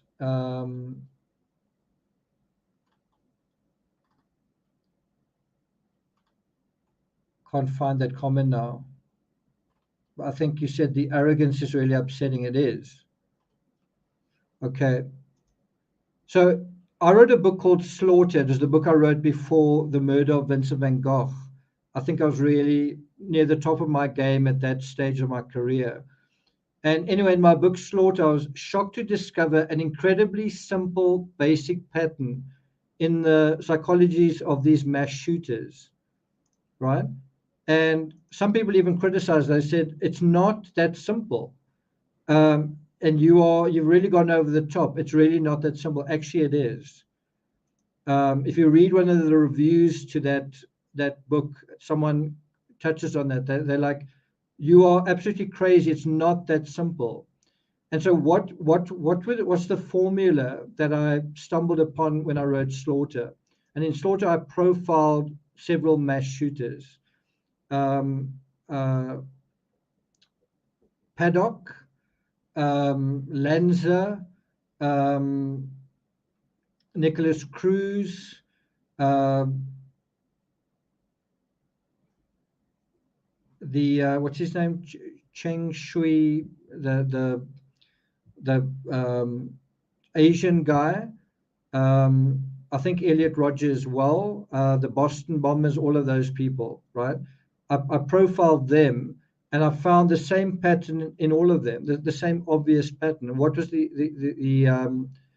formula well, first of all, high levels of sadism, but that's obvious. You have sadism in every mass shooting incident.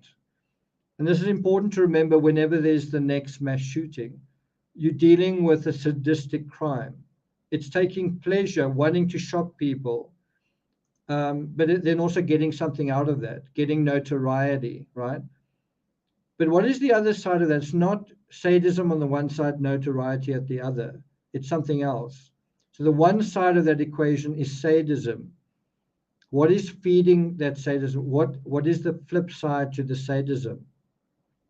So if the one side of neuroticism, if neuroticism is one thing and the other side is self-realization, right? Anxiety versus fulfillment. If you have this, if you have sadism, what's the other side? And the answer is, let me put it in chat just like this. I just had quite a few videos demonetized just because of a single word. So let me just do that. Probably be demonetized anyway. Right? I'm going to explain to you what that means in a moment. So high levels of sadism, all of that's obvious. And all of that is obvious in this case as well. But the not so obvious thing is high levels of the A word. And once again, that pattern appears to be borne out here. A crime shocking in its sadism, but all of that is matched by huge amounts, extreme amounts of ANALITY, of the alleged perpetrator, some of which is already coming to light. There's going to be a lot more. What are some of the examples of this that we're talking about, of this ANALITY, right? Well, here's an example. A loner who lives on a restricted diet and seems to have a restricted view of his fellow man. You see that in his marking. You see that in his anti-LGBTQ comments, right? He angers easily. He doesn't pay attention to social etiquette. He lives inside of his head. He sees agency not in living things, but in the rigid hypothetical sphere of academia, right? He prefers theory to real life, right? Can you see that? This is his essential problem. He's all thinking, all intelligence, all introspection, and no living, right? And that is something that all of us can be. Wow, that's interesting. That is something that all of us can be guilty of at a certain time, is that we aren't living either. And be careful if you don't live in the full, rich, proper sense for long enough, you might become a sadist as well. In fact, your interest in true crime may come from a place of that same thing, an academic interest in life rather than an authentic experience of life. If you never get anything out of all the work that I've done, all the episodes, all the writing that I've done, what I've just said, if you take that to heart, then I've succeeded in what I want to communicate to you, right? That at the end of the day, at the end of all this introspection, you need to come to a place where you have an authentic experience, a practical, real, embedded in the stream of life experience of being alive, right? That's where you want to get to at the end of the day. That is what brings truth, joy, love, and life, right? Not welcome laurel, not thinking about it all the time, not being a spectator on the outside of it. All of that leads to sadism, right? And you want to guard against that. So, as I say, that's his essential problem, is all thinking, all intelligence, all introspection, and no living. And he expresses that, and he reaches for an elusive experience of life through killing. And I think you can ask yourself the same question. How do you reach for an experience of life? Do you read books? Do you watch a movie or whatever? Or do you actually go out and go into the world? Do you travel? Do you meet people? Do you take risks? Do you get hurt? Do you step into the unknown? Do you make mistakes? All of that is living your life. all of that is embracing the messiness, but also the magic that is being alive, right? So we are dealing with someone here who thinks that being intelligent is the highest calling for him. And even if other people die, well, it serves his purpose. It's showing how smart he is. That's just how ANAL has become, right? So the murders at 1122 King Road are his most authentic moment, where he actually does step into the real world to prove himself within his symbolic psychology. He that is who he is. It's his deliverance from the invisible strictures of neuroticism. And what I mean by that is the fact that he's a nervous person and he studied criminology and he's aware of the risks, and he takes the risk to step inside his own dream and execute, means that to some extent he overcomes his fear of life, in a way a fear of death as well, right? It's a very sick way of doing this, but basically what he's doing is he overcomes his own fear. And it's a crazy way to do this, that someone who's suffered from anxiety his whole life, neuroticism his whole life, overcomes his fear doing something as dastardly and despicable as this. And then obviously at some point within the whole thing, he runs out of the crime scene because his fear overtakes him, right? Ultimately, he fails in his own mission, which is to show how powerful and fearless he is. Well, he ends up showing how stupid and impotent and fearful he is. I mean, he runs out of his own crime.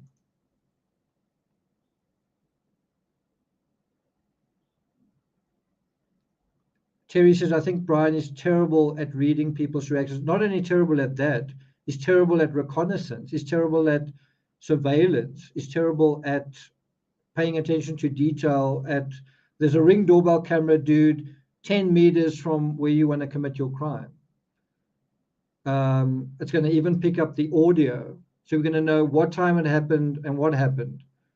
We're going to see your vehicle 5 times in a row going to the crime scene on the day that it happened. You weren't that invisible. It wasn't very slick after all. So this is his deliverance from the strictures of neuroticism to the self-realization of hard steel penetrating soft tissue. And the blood that happens here, he wants to see that blood. He wants to see as much blood as he can, because that represents the inner tumult. How do you say it? I can say tumultuous.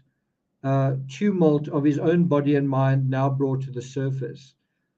This is someone who's been so sickened by just being exposed to the surface of everything that he wants to penetrate that surface. And this is the way that he does it. And now I'm going to take you guys into Ernest Becker. This is, to me, the most powerful part of tonight's presentation. I'm going to be reading from, unfortunately don't actually have the cover of the book here because it's been sort of torn off, but it's this book, The Life and the Birth. Well, let me show you the back of it. The Birth and Death of Meaning, 2nd edition, Ernest Becker. I'm going to be reading from page 162. If you don't know what I'm talking about when I refer to ANALITY, now it's going to become obvious and it's going to resonate with you in a way that should be quite disturbing. So I'm going to share with you now what Becker says about the ANAL sadistic character, because he really sums it up the best. So I'm going to take myself out of this thing, right? And we're going to start there where he says that. So this is really his definition of the sadistic character, and this is who I think we're dealing with here. Finally, there's the asadistic character that we mentioned several times in earlier chapters, who in his exaggerated form Fromm calls the necrophile. What do you think that that means? And of whom he gives us a breathtaking clinical portrait. Now, it kind of gives me goosebumps just to read that, because here you have someone who's so familiar, so au fait with all the various and sort of divergent possibilities in terms of human psychology. And in terms of this particular character, he says, this is a breathtaking individual. This is someone who stands apart as being, basically, if you're a psychotherapist, this is wow. This is like, jeepers, is this who we are dealing with here? And the answer is yes. And then he describes the breathtaking clinical portrait of the necrophile, and you can Google that, of this asadistic character, right? This is essentially his description, his definition. He says, this character seems to be the result of a cold, mechanical, joyless, and oppressive bringing up. Thanks a lot, Hayer. Thank you for that. And so we are going to want to go into his backstory to confirm this. Is his background cold? Is the way he was brought up at home cold, mechanical, joyless? Or was there a particularly regimented aspect to the way that he was brought up by his family? Was there a religious indoctrination that was particularly severe or rigid or harsh that made it feel, although it was meant well, it was experienced as coldness, as a mechanical quoting of Bible verses, joyless, oppressive? Or was it not that, but something for a different reason? Was it because they didn't have a lot of money? Was moneylessness the reason, this grubbing for money, trying to make money, was that part of the cold, mechanical, joyless, oppressive bringing up? That struggle, did that struggle manifest as a cold, mechanical, joyless experience as a child compared to most other people, right? I don't know what the answer is. I just know that this is what creates the asadistic character. So specifically what led to it, we don't know yet, but we're starting to get a few ideas. So that's the first side of the equation. Here's the other side. And this is even more sort of troubling and expansive in terms of his definition. Let me take myself away again. To me, this is really incredible. He says, so in terms of that description, where was I? Is it? Let's move that back to there. So he talks about this character being the result of a cold, mechanical, joyless, oppressive bringing up. Where is this bringing up taking place? Well, both in the home and under the depersonalized, alienating conditions of bureaucratic industrial society. And I find that very, not only insightful, but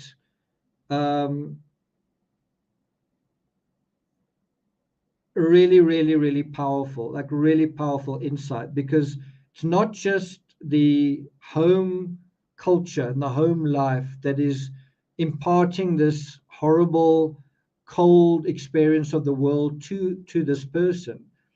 It's also our society. It's us. It's institutions, right? It is the economy and the economic situation that we live in that seems to create also, right? And I'm not saying all societies are like that, or all society is that, or all people are like that, but there are certainly areas of society that do feel very mechanical. And even this area we're in right here, where a crime happens and you then put on your thinking cap, and you go to work and you deal with the whole thing, it can sometimes feel pretty mechanical and joyless as well.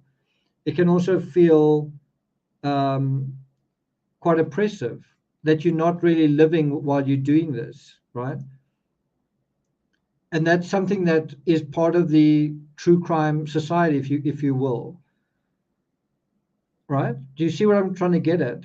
And so within that context, you're dealing with an individual. Let's go back to Becker. Enough about me. He says he loves order, routine, mechanical things, and he fears openness, spontaneity, and living things. He starts to fear these girls that he wants to ask out on a date. He starts to fear the friends that he wants to have coffee with. And so he prefers things to persons, things like a degree and ideas and concepts, order over freedom, and ultimately life over death, right? The pathology of his perception is to see beauty in that which is frozen, right? Beauty in a crime scene. That which is possessed and controlled rather than that which is free and surprising. And above all, to worship those who use force. Now think about that in this context. Is he worshiping those who use force? Criminals, dharma, coercion and destruction to impose an iron pattern on life and reality. Thanks so much, Loris. Well, I haven't seen you for a while. Thanks so much. Thanks a lot for that. So can you see how absolutely appropriately this fits into the profile that we've been dealing with, right? In terms of his character, right? And if you think about that idea of he worships those who use force, but he's also worshiping this idea of imposing an iron pattern on life and reality.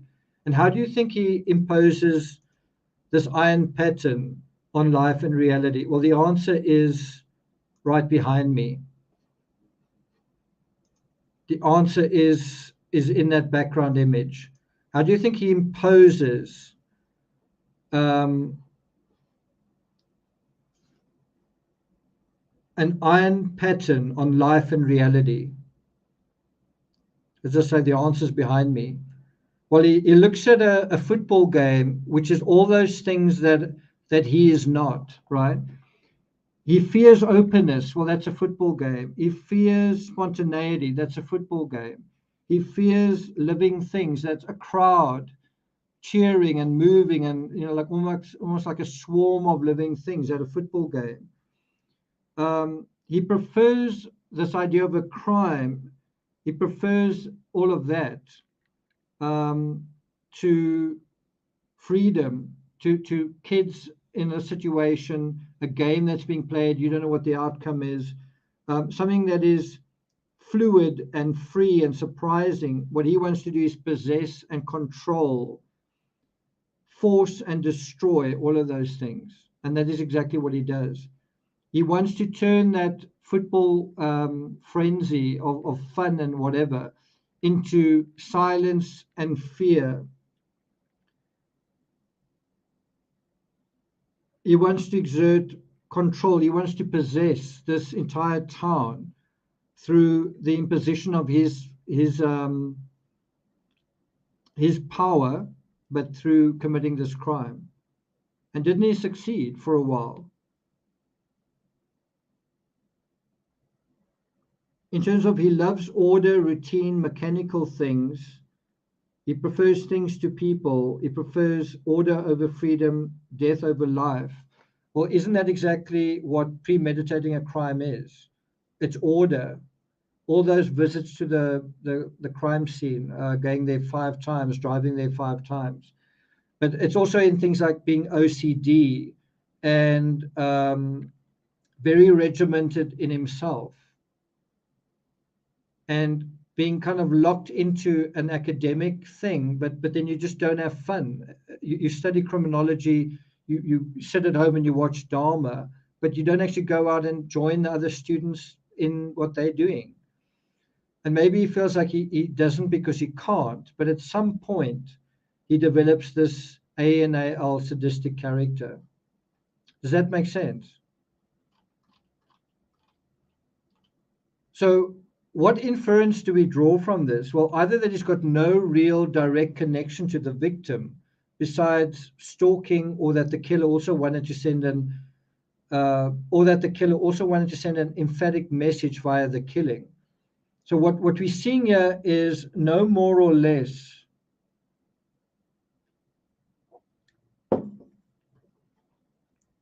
I think I need to put this in chat just to be clear.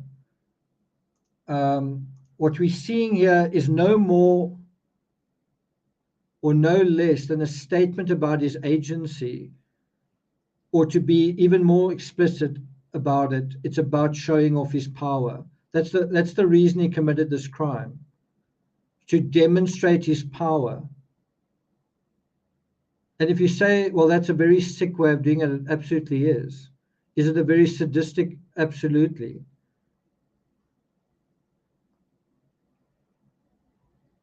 And ego definitely is part of it. He's got ego problems.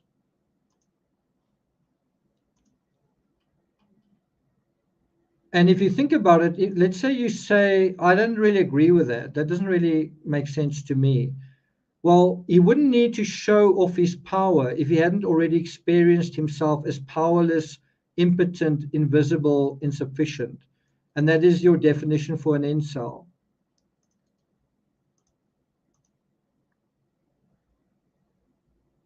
That's absolutely right.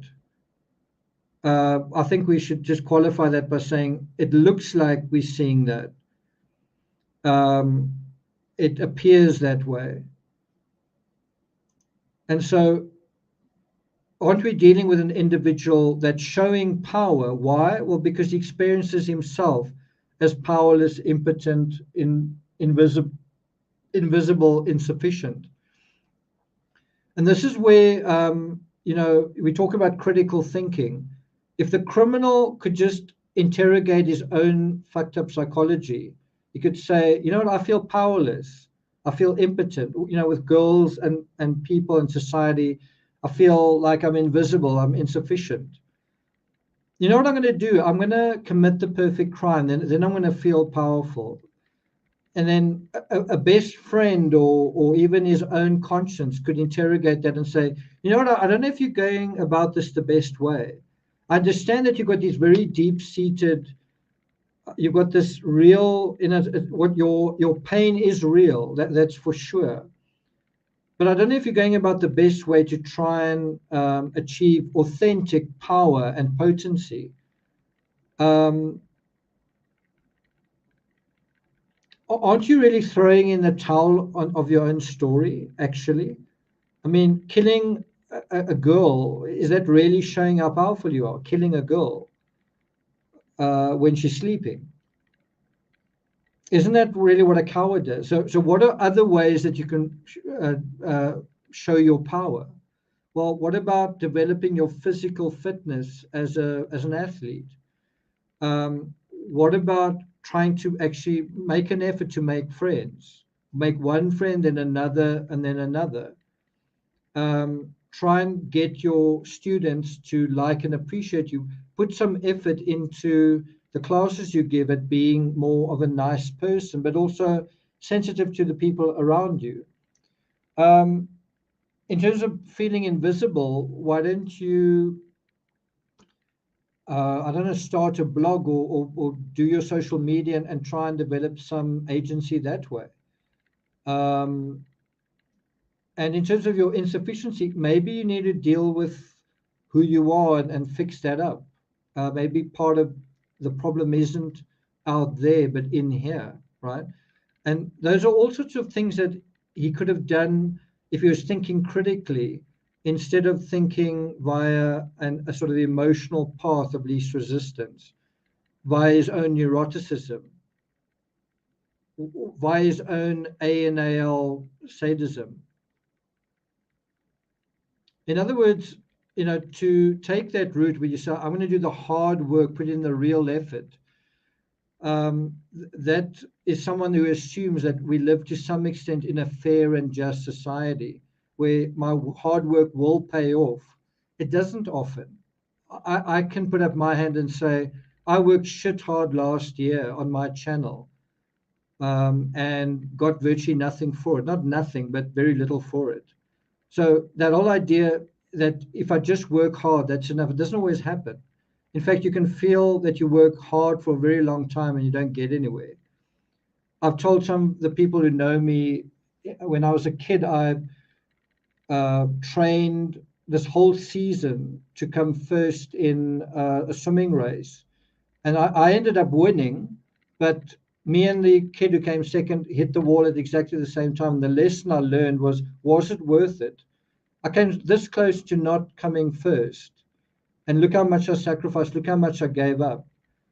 And this same conversation is taking place here. I deserve far more because look how hard I've worked, look how much I've struggled. And now I give in to that and I decide the world doesn't deserve to be saved. It deserves to be destroyed. People don't deserve to be saved from criminals. I'm going to ... That's his thinking process.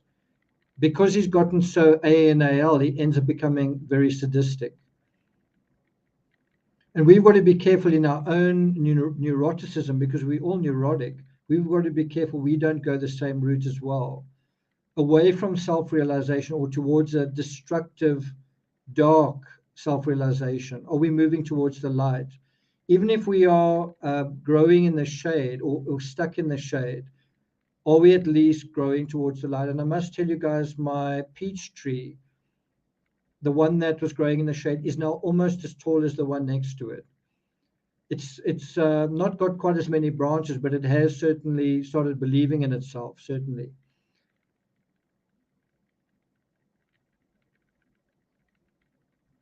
Okay. So all this attention that where we are right now, I think I want to try and pull up another image here. Where is it?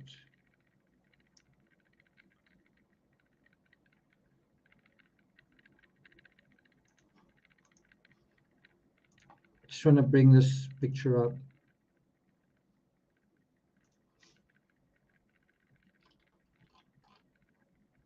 So where we are right now,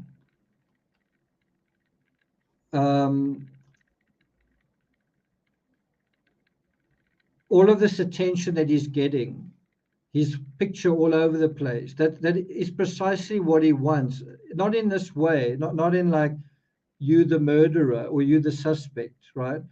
But he did want to be recognized, to be somebody. So he's getting precisely what he wants, right? As I said, not in a scenario of being caught and captured, but make no mistake, our suspect is getting a huge kick, a tremendous compliment for all his efforts. And that's also why I feel like we need to find out who he is so that you're not just showing his picture, you're actually exposing him. And maybe some other disturbed kids out there who are going on a similar path can learn a lesson from this as a cautionary tale. God forbid that it leads to, that what he did leads to someone else being inspired. One does wonder, is there some kind of manifesto out there?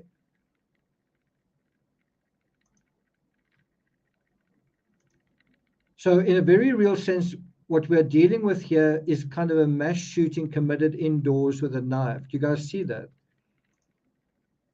It's very similar to that. Dover is going to sleep. Good night, Dover. It is actually, I think, if you are in Dover, then then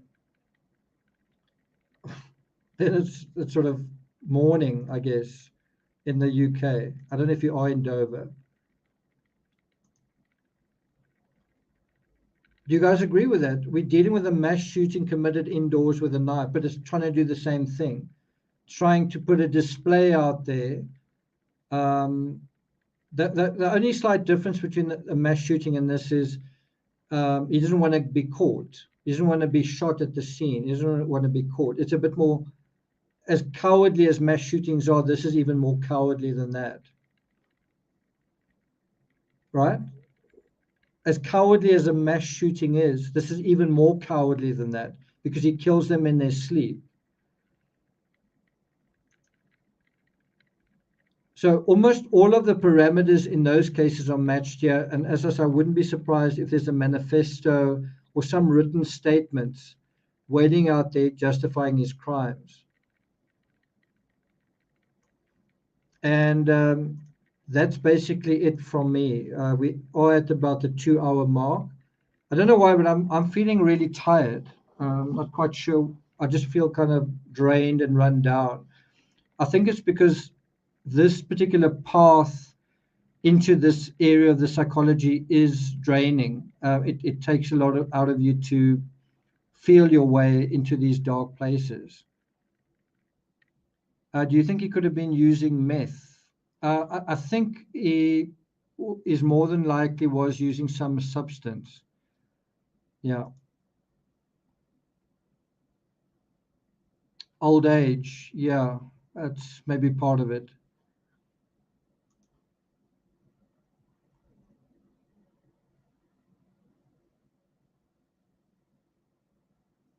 I don't know whether he knew there was a guy there. The fact that he didn't seem to know there was a Ring doorbell camera seems to indicate he didn't know there would be a guy there. I could imagine he's cowardly enough that if he knew there was a guy there, he wouldn't have committed the crime. Like if someone had just said, whoa, whoa, whoa, whoa, before you go in, you know, there's a guy inside, I think he wouldn't have committed the crime. I think he would have then, knowing that he would have delayed it until he knew for sure that there wasn't a guy there.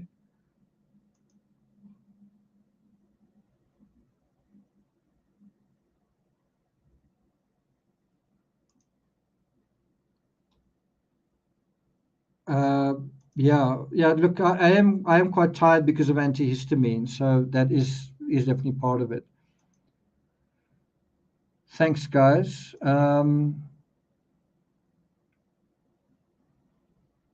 Yeah, you can compare him to a mass shooter, but it's not a mass murder because it's with a knife. So it's kind of a spree killing, if you want to technically define it.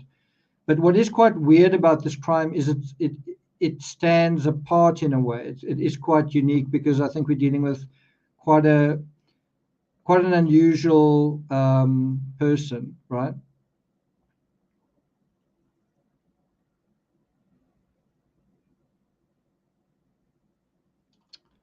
Yvonne says, that makes me smile. Thanks.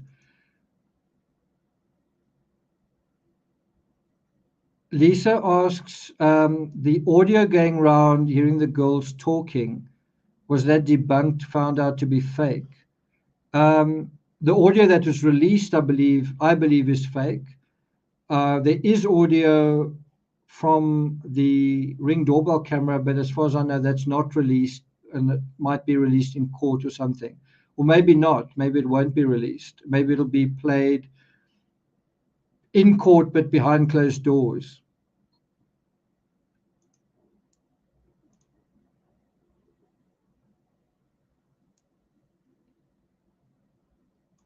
Sure, I really don't want to go into that conversation. Mass murder tends to happen, first of all, in an outdoor setting, not necessarily, but it tends to be outdoor setting with a gun and ends in the person actually committing suicide or being shot at the scene. This is quite different because it was targeted. Also, mass murder, often it tends to be, how can I put it, spontaneous or kind of impulsive, whereas this is quite premeditated. It's kind of more targeted than that. This involves a knife, and it's targeted, and there's an insult aspect to it as well. So it's its own animal.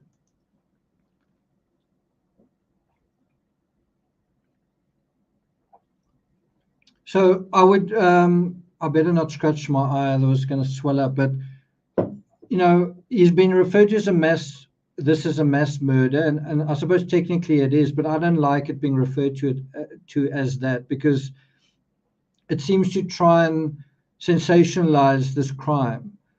And I think it's sufficient to refer to this crime as the Idaho Student Murders.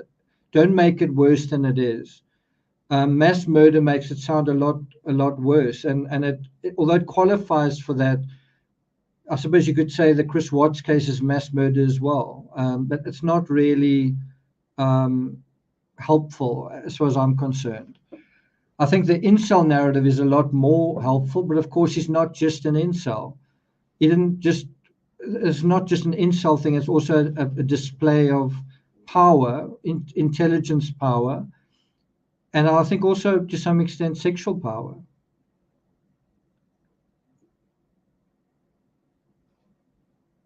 So, I mean, every channel has a different view. I don't like the reference Idaho 4 because it turns 4 people into a number, the Idaho 4. And I wrote a book on the West Memphis 3. And when I think of the West Memphis 3, I don't think of 3 8-year-old boys. I think of 3 killers. That's what I think about. And I don't think you should ever reduce victims to a number, the Idaho 4. I think it's tasteless. That's just my personal feeling. If you're going to refer to them as students, the Idaho Student Murders. That at least acknowledges who they were. The 4 is just a number. It's really,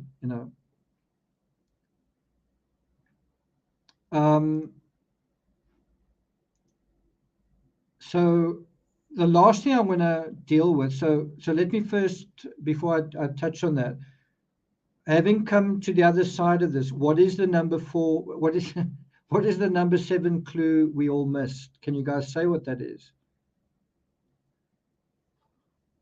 I'm sure he's aware of what's being said about him. I'm sure other inmates may tell him, and I'm sure his lawyer tells him. I'm sure his lawyer talks about it. I'm sure he asks what's being said about me.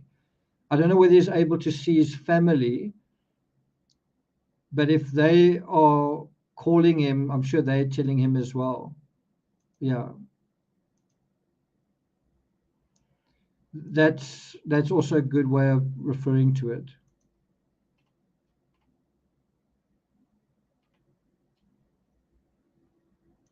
Yeah, that's the way I've been referring to it sort of all along.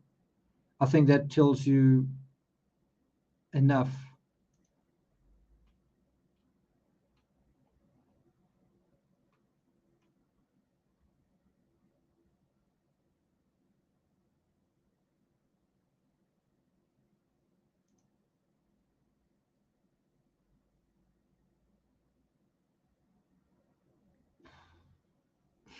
Okay.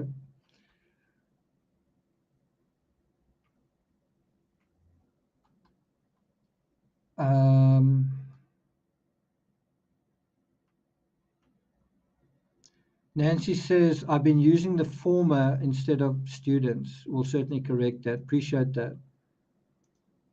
There we go. Yeah, that is the answer. The number 7 clue we all missed is that there was no attempt to hide the body. So what was he doing? He was trying to do this in a braggadocious way. He's trying to use this as a display. Why? Because he's trying to show his power, right? So idiosyncratic to this case, he didn't try to hide the bodies. He's not trying to minimize the crime. He's not trying to cover it up. The crime itself is a display that he's not ashamed of, that he's proud of, and that he does that to boost his sense of self, right? And that tells us how very different this crime and criminal is to all the others. Thanks a lot for that 99 cents.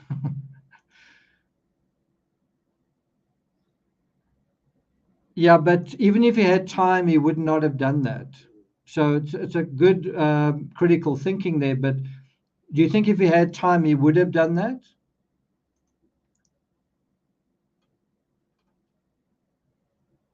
And that is exactly it. 4 young lives gone so one sicko can live, so that one sicko can expand himself. Hi, Violet. Good to see you. I don't know what to. Some of these questions, I don't know what to. Don't know what to say. I know that some of you think that I don't believe that. It's not even in the mainstream media. But anyway, I know some YouTube channels have said, we've got the audio, and then let's go and listen. Oh, I don't think it is the audio, but we tricked you, got you to look or whatever. Okay, so that's the number 7 clue.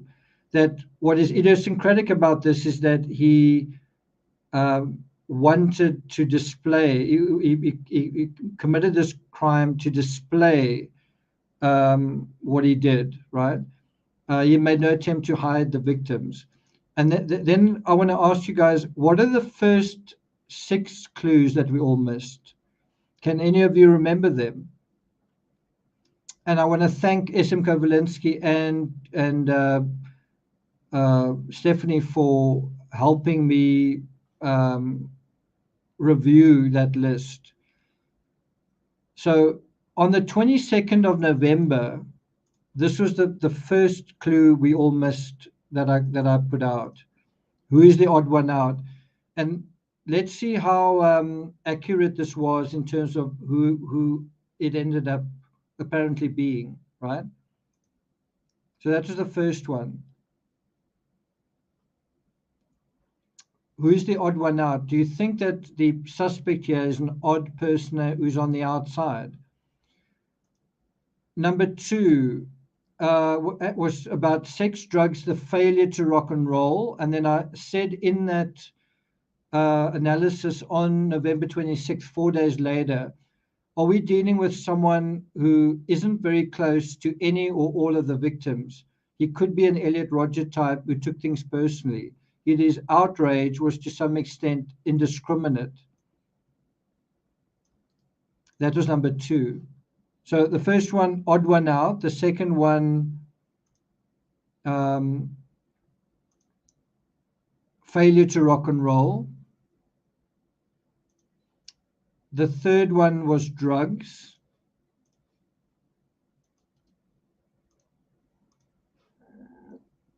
Oh, excuse me. The fourth one, we're looking for a bloody shoe print.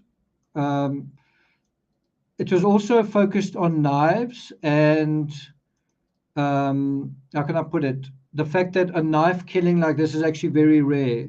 In terms of all murders, a knife killing is very rare. And so the fact that it was a knife killing means there was a lot of blood, meaning that there's very likely to be a bloody shoe print. And it turned out that there was. So where's number 3?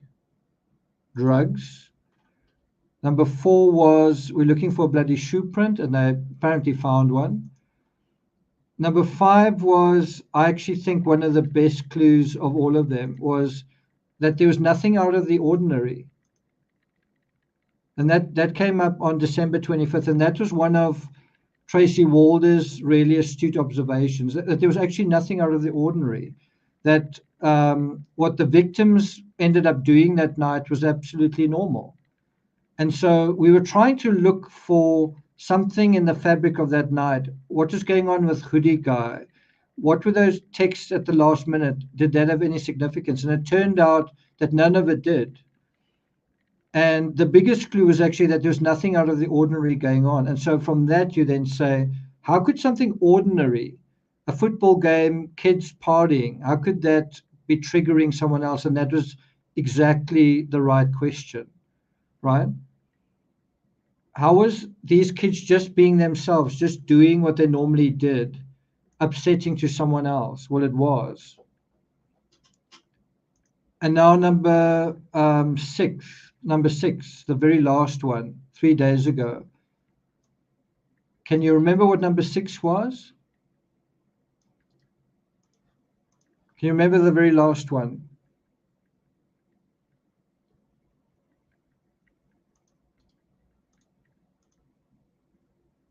The last one was, that's a very different Brian.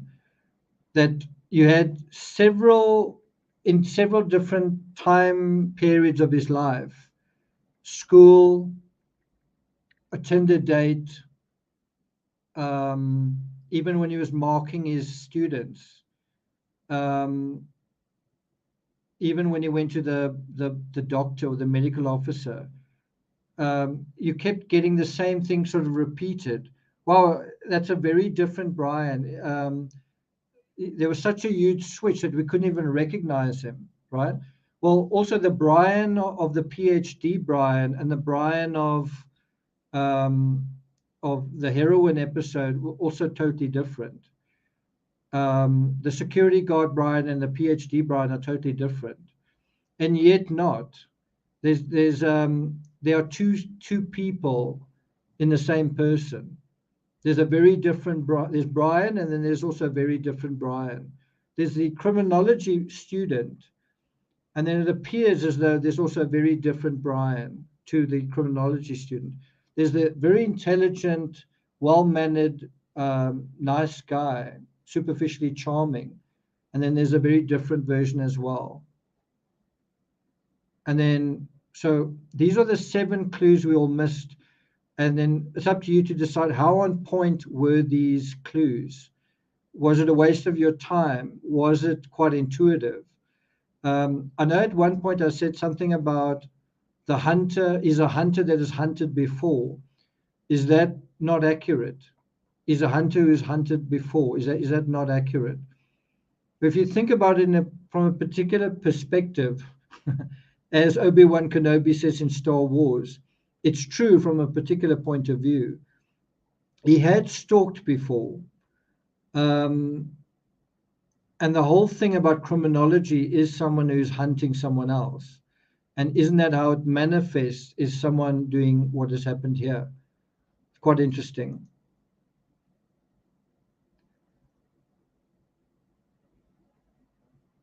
I like your shorts and your lives too. Thanks a lot. So what is number 7?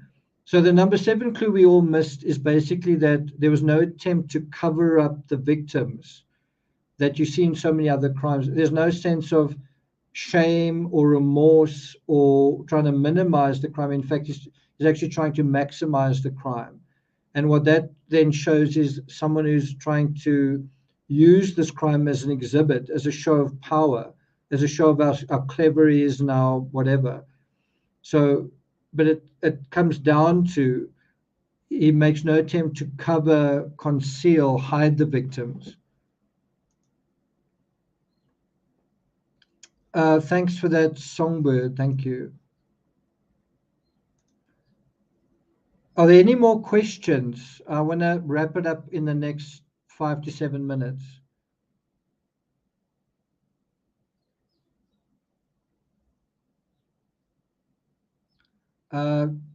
Dirtsa said, does his animal, sorry, I don't know where your comment is now, but something about this his animal thing. I think him being a vegan, I don't know whether it's to do with him trying to be healthy or his love for animals. It's hard to say. There doesn't seem to be any obvious love of animals in this guy's story. Of course, he doesn't kill Murphy. Maybe is that a love of animals or just, what is that?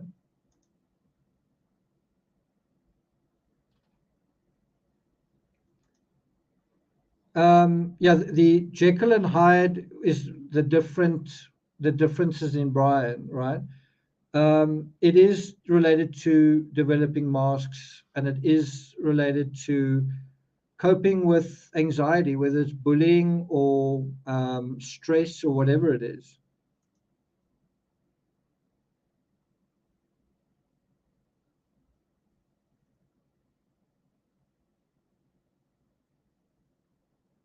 Can we go into what makes him an incel? Well, I'm sorry to laugh, but has any girl come forward that, hey, I was one of Brian's girlfriends? Has any friend come forward to say Brian actually had quite a few girlfriends or whatever? I mean, all of the narratives we've heard is that girls bullied him, girls rebuffed him, girls thought he was a creep, and that he's alone all the time, right? That all of that sort of adds up.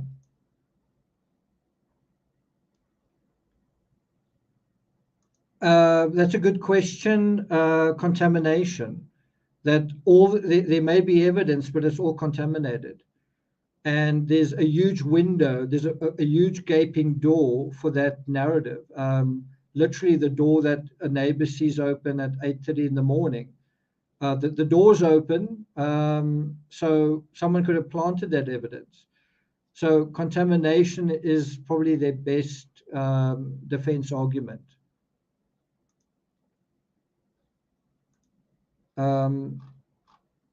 Was there another question here? Someone said, could be a drug motive undisclosed?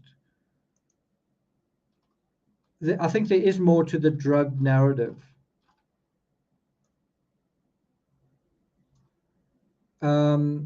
Obsessed for Disneyland.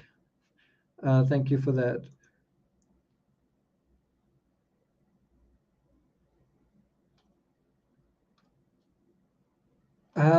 Is there anyone, are there any other questions? Deborah says, do you think he may walk?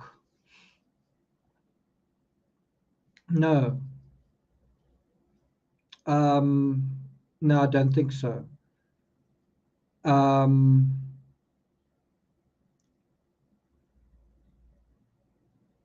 You may have a similar situation to the Delphi case where they may need to get a jury from far away.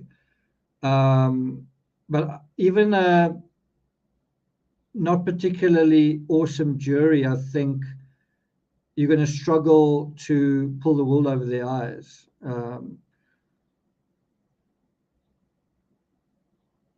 What you may have is the jury feeling sorry for him. That's possible.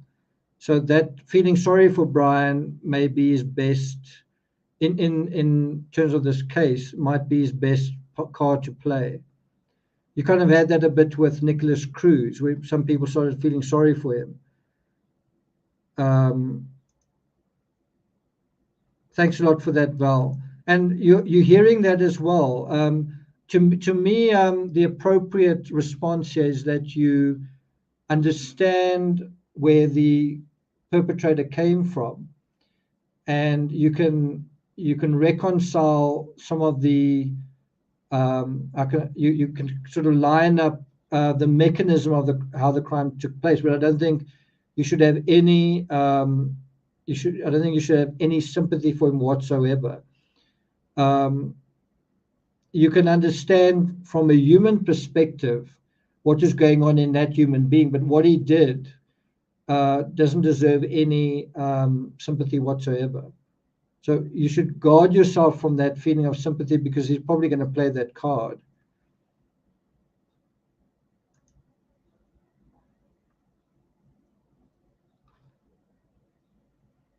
How did he pay for his drugs? I don't know if that's a good question, which makes you think maybe he wasn't on drugs, but maybe he was haunted by the aftermath of being an addict.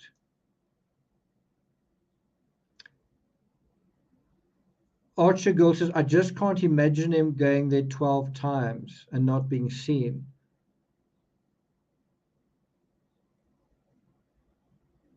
It does, if you think about how everyone's having fun, and it's a little bit like innocence lost. The flip side to this is maybe he was seen, because Kaylee did mention she thought she had a stalker, and she even mentioned it to her father. So maybe that is her stalker. Maybe she did know. Maybe she did suspect. Do you think the visual snow will be a defense? It could be. I mean, one of the things that they could argue is that he had a psychotic episode. In other words, that he lost all sense of reality, And then one of the ways they could argue that is that it's happened to him before, that he's lost all sense of reality before. It's just very hard to make that argument if he went there 5 times and he didn't just stab one person, he stabbed 4 people, and then he took all these efforts to cover what he was doing, talking about number plate and haircut and all that kind of thing. That seems to show that he knew what he was doing, that he was compos mentis. So I think that could be a defense. I would imagine the defense are going to use everything that they can. It's not going to be just one thing, it'll be several things. One thing that I'm wondering is whether Brian isn't going to throw in the towel before June. In other words, if he's not going to plead,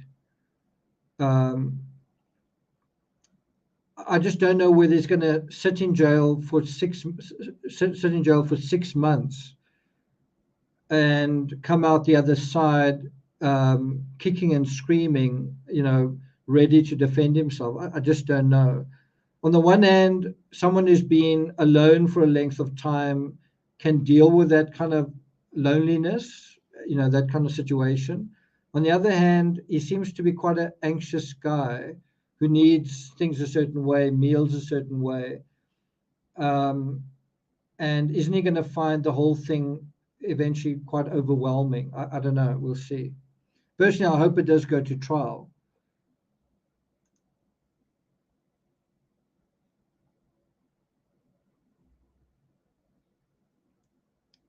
Any other questions? Someone says, could he have been selling drugs? It does make you wonder, if he had experience as an addict, maybe he went there for that. That's a pretty good point.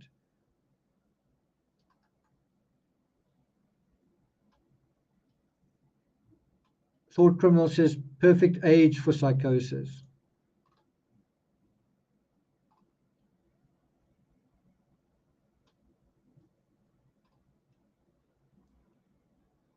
Yeah, that's right. No insanity defense.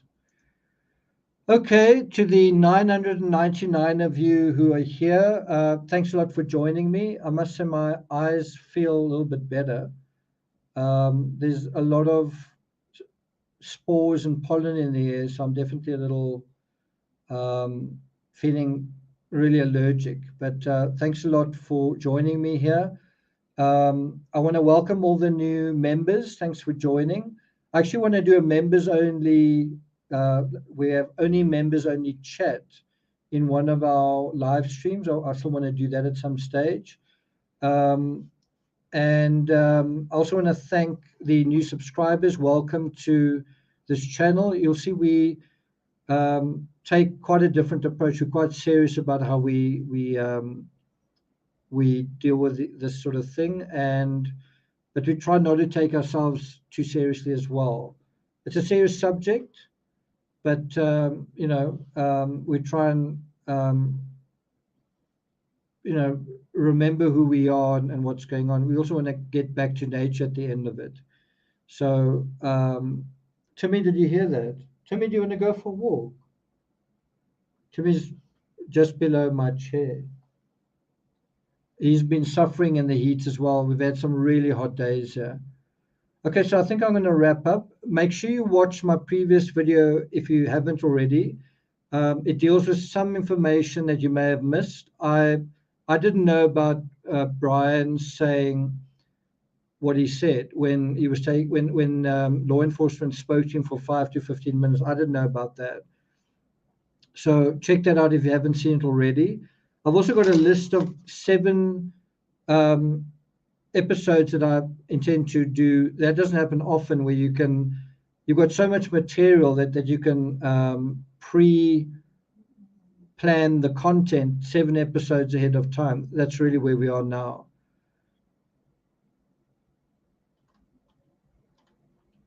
I want to sort of end this off by playing that thing about Ethan, just recognizing one of the victims that has been, in a way, sidelined. So I want to play out with that. And then I just want to touch on some of the comments made about the whole serial killer narrative.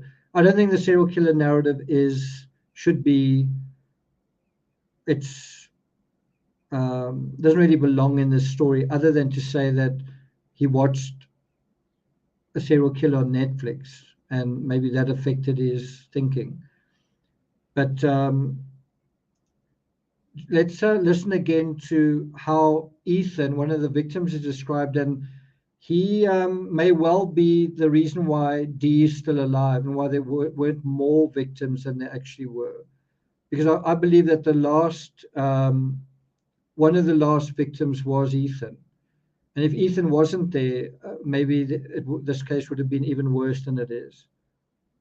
Okay. This is from Banfield, and it's called Remembering Ethan Chapin. Remember that there were 4 budding lives that were cut short on November 13th. 4 innocent college kids who could have changed the world.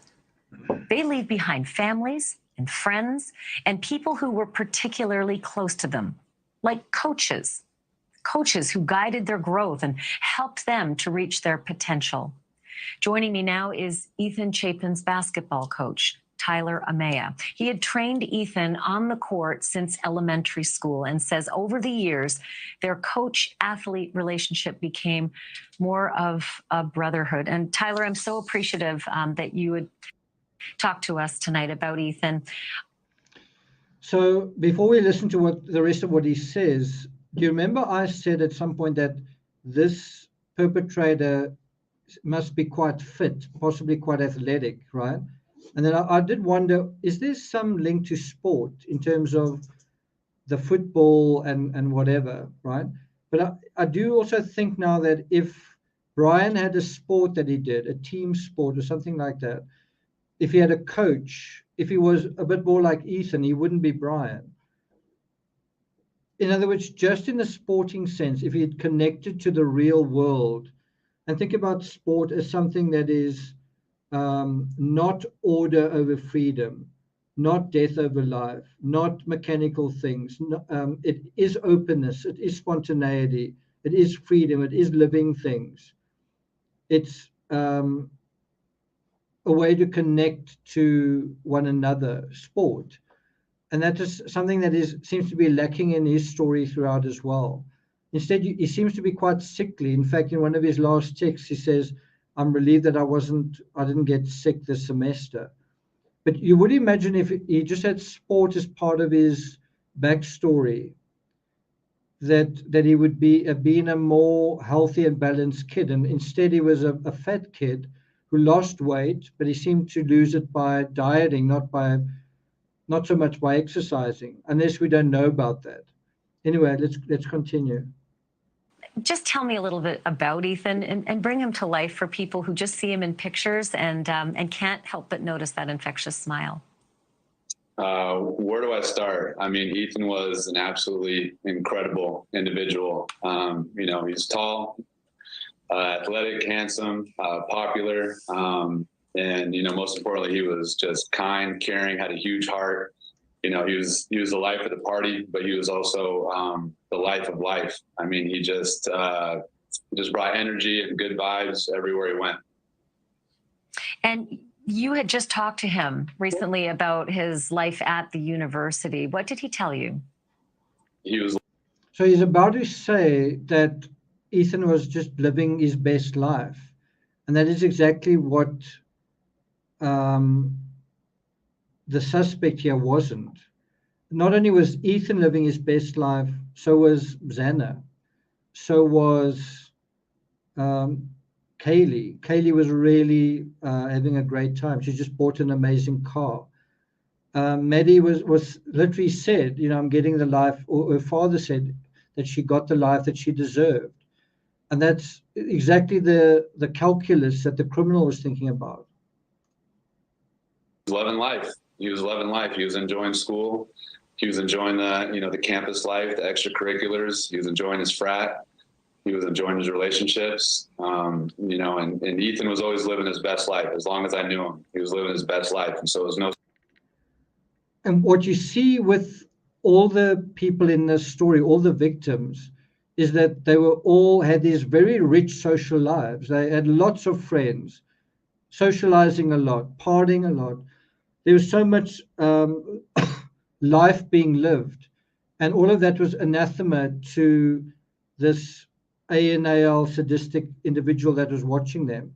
He was living a social death. He was living a living death, and he was wanting to take away their life in order to feed it into himself. It was a surprise to me that he was, moving on to college and making the most of that opportunity. If we widen the shot out behind you, it's hard not to notice that you've got a jersey hanging saying "Live life like Ethan" with his number on it. Tell me about that. Yeah, we're number 35, and the kid he lived life. He loved life. He played and smiled and laughed every day, and he loved people. And he was an incredible friend to me. I learned so much from him. Even though I got to be his coach and his trainer, I learned a ton from him. And he's very missed. One of the more heartbreaking details of Ethan's loss is that he was a triplet. And his mom, Stacy, mentioned in a post recently that Maisie and Hunter, his brother and sister, have returned to the university. Do you know anything about how they're holding up and how they're managing, especially as they've returned back to school? So we know that Hunter was one of the first to know about what had happened to his brother. We know that Hunter told Martha that Ethan had died, and then they found out that Xana had died as well. And so one of the questions that does arise is, how did Hunter know? Well, isn't the answer that didn't Dee contact either Hunter or someone who knew Hunter? Wasn't it through that thing? I think it's pretty early. They just started back, and trying to keep in touch with them, but also I know a lot of people are trying to keep in touch with them. So trying to find that balance of letting them know I'm here and giving them. And I must say, the surviving siblings, Hunter and his sister, I don't know whether they graduate this year at the University of Idaho. I would imagine they don't. I don't know if any of you know the answer to that, but I would imagine, can you imagine if they are back at university this year and they were to continue living there with this continuous cloud that is going on? And that is why I sort of feel like the true crime community have a responsibility. It's not don't stop talking about this case. It's not don't stop thinking about this case. Not don't stop investigating this case. But give the kids a break in a sense. And what I mean is, investigate Brian. Figure out what is going on at 1122. Don't like these other kids do want to carry on and live the rest of their lives. Let them do that. And what was quite interesting was Martha said one of the worst things in this case wasn't actually the crime itself. It was the social media shitstorm that followed on it, accusing everyone, turning everyone into murder suspects, the TikTok detectives. And that's something that you guys can play a role in. If you are on a channel that is dealing with, could this person be a suspect? Could that person be a suspect? Is that one an accessory? That's really not what we want to see here. We don't want to add insult to injury here.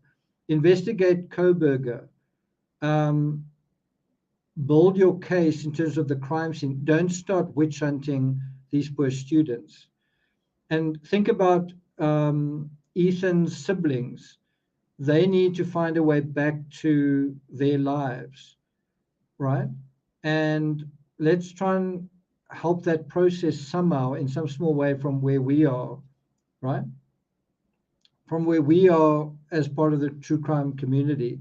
Let's set a good example, and let's also point the finger at those who can't or won't, right? Because that is going to come. You're going to have a revolving door of suspects. And who else can the suspects be except other students? Not on my watch, right? Some kind of money-making thing going on like you had with the Kylie Rodney case. Not on my watch. And you can bet your bottom dollar that that's going to be attempted, that they're going to try and do that. This case started with YouTubers and I think a TikToker taking chances and telling lies. That process is not over yet. And I want you guys to try and be the conscience of true crime beyond my channel, and take your scouting uniforms and whatever, and just pay attention to what these other channels are doing, and hold them accountable for their mischief, because that's what it is. And that's exactly what Terry says. We can be part of the solution here. Let's be the shining light in the true crime community. Let's set the example, set the tone for how you deal with cases, but also how you treat people, right?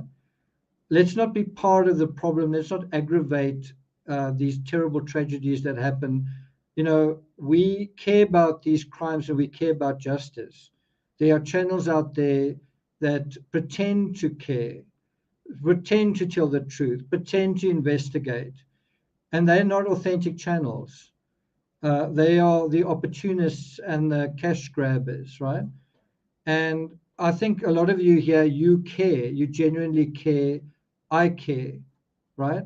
I care and you care, and let's take that, you know, something that is authentic, and have that be felt in other places as well. Spread the good word, right? Spread the light, so that you don't have the aftermath of this case being this long drawn out sludge of misinformation and so on. You keep hearing it, even in these documentaries. You hear about how damaging and I don't know, just generally unpleasant social media can be, cruel, toxic, right? And you guys can address and hold accountable folks leaving comments and making reckless accusations, even in the aftermath to this. What supersedes everything is the affidavit. So when people come up with evidence, be very careful. One of the rare exceptions to that was the Tupper Talk posts, where it wasn't absolutely clear whether Brian had written them. But if you had a few brain cells, you could tell after a while that it did seem legitimate. And look how long it took the mainstream media to catch on to that. But that's quite exceptional. More often, social media comes up with crap, right? That's a good example. That's an exception to that. And so if they're going to come up with crap and peddle crap and talk crap, hold them accountable. It's really not necessary to make this crime any worse than it already has been. Okay, any final comments, questions?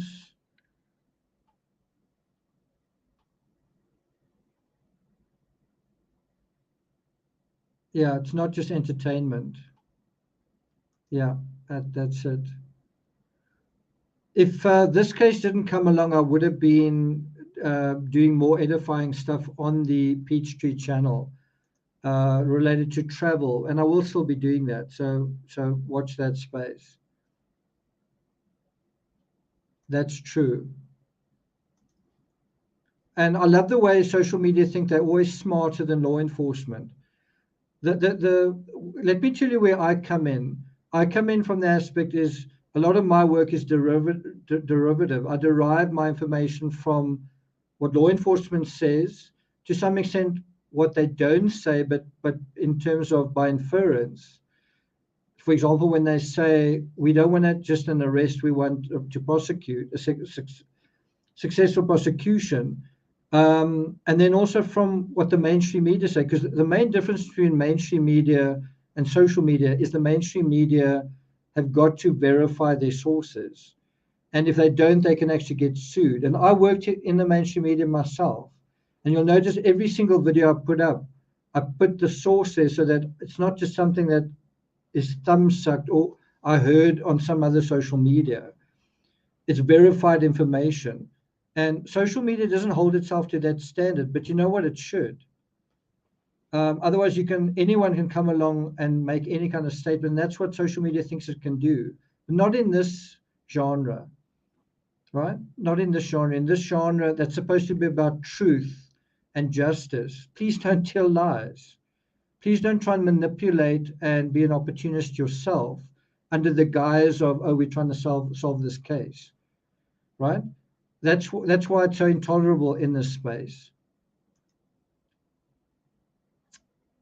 Yvonne says, I don't have a TV. Okay.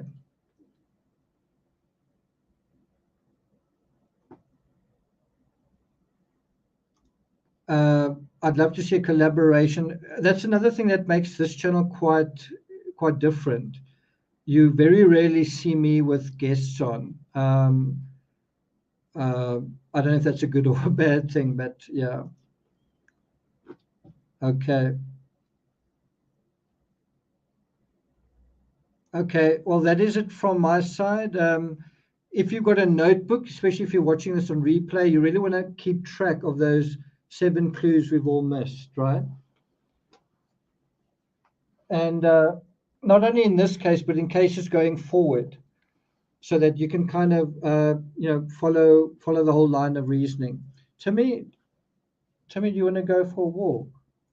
Do you want to have a spontaneous, free experience, uncontrolled of life?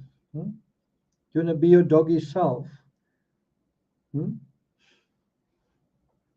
Cute dog, eh? Look at those lips. Are you a good boy?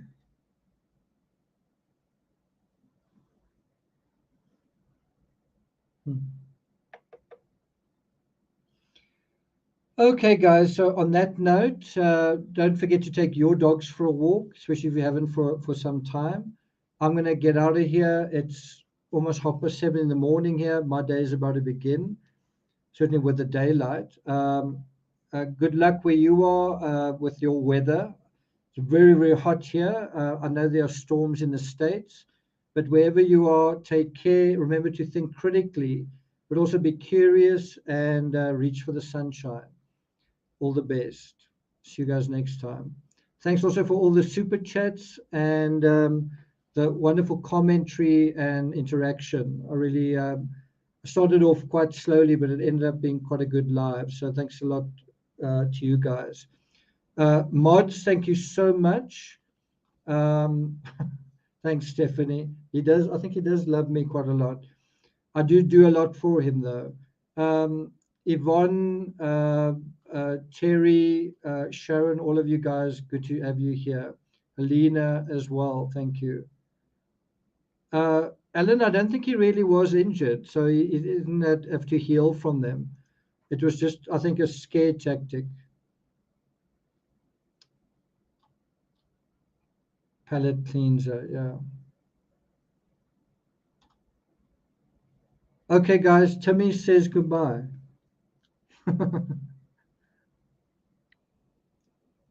Take care, guys. Ciao. Hey.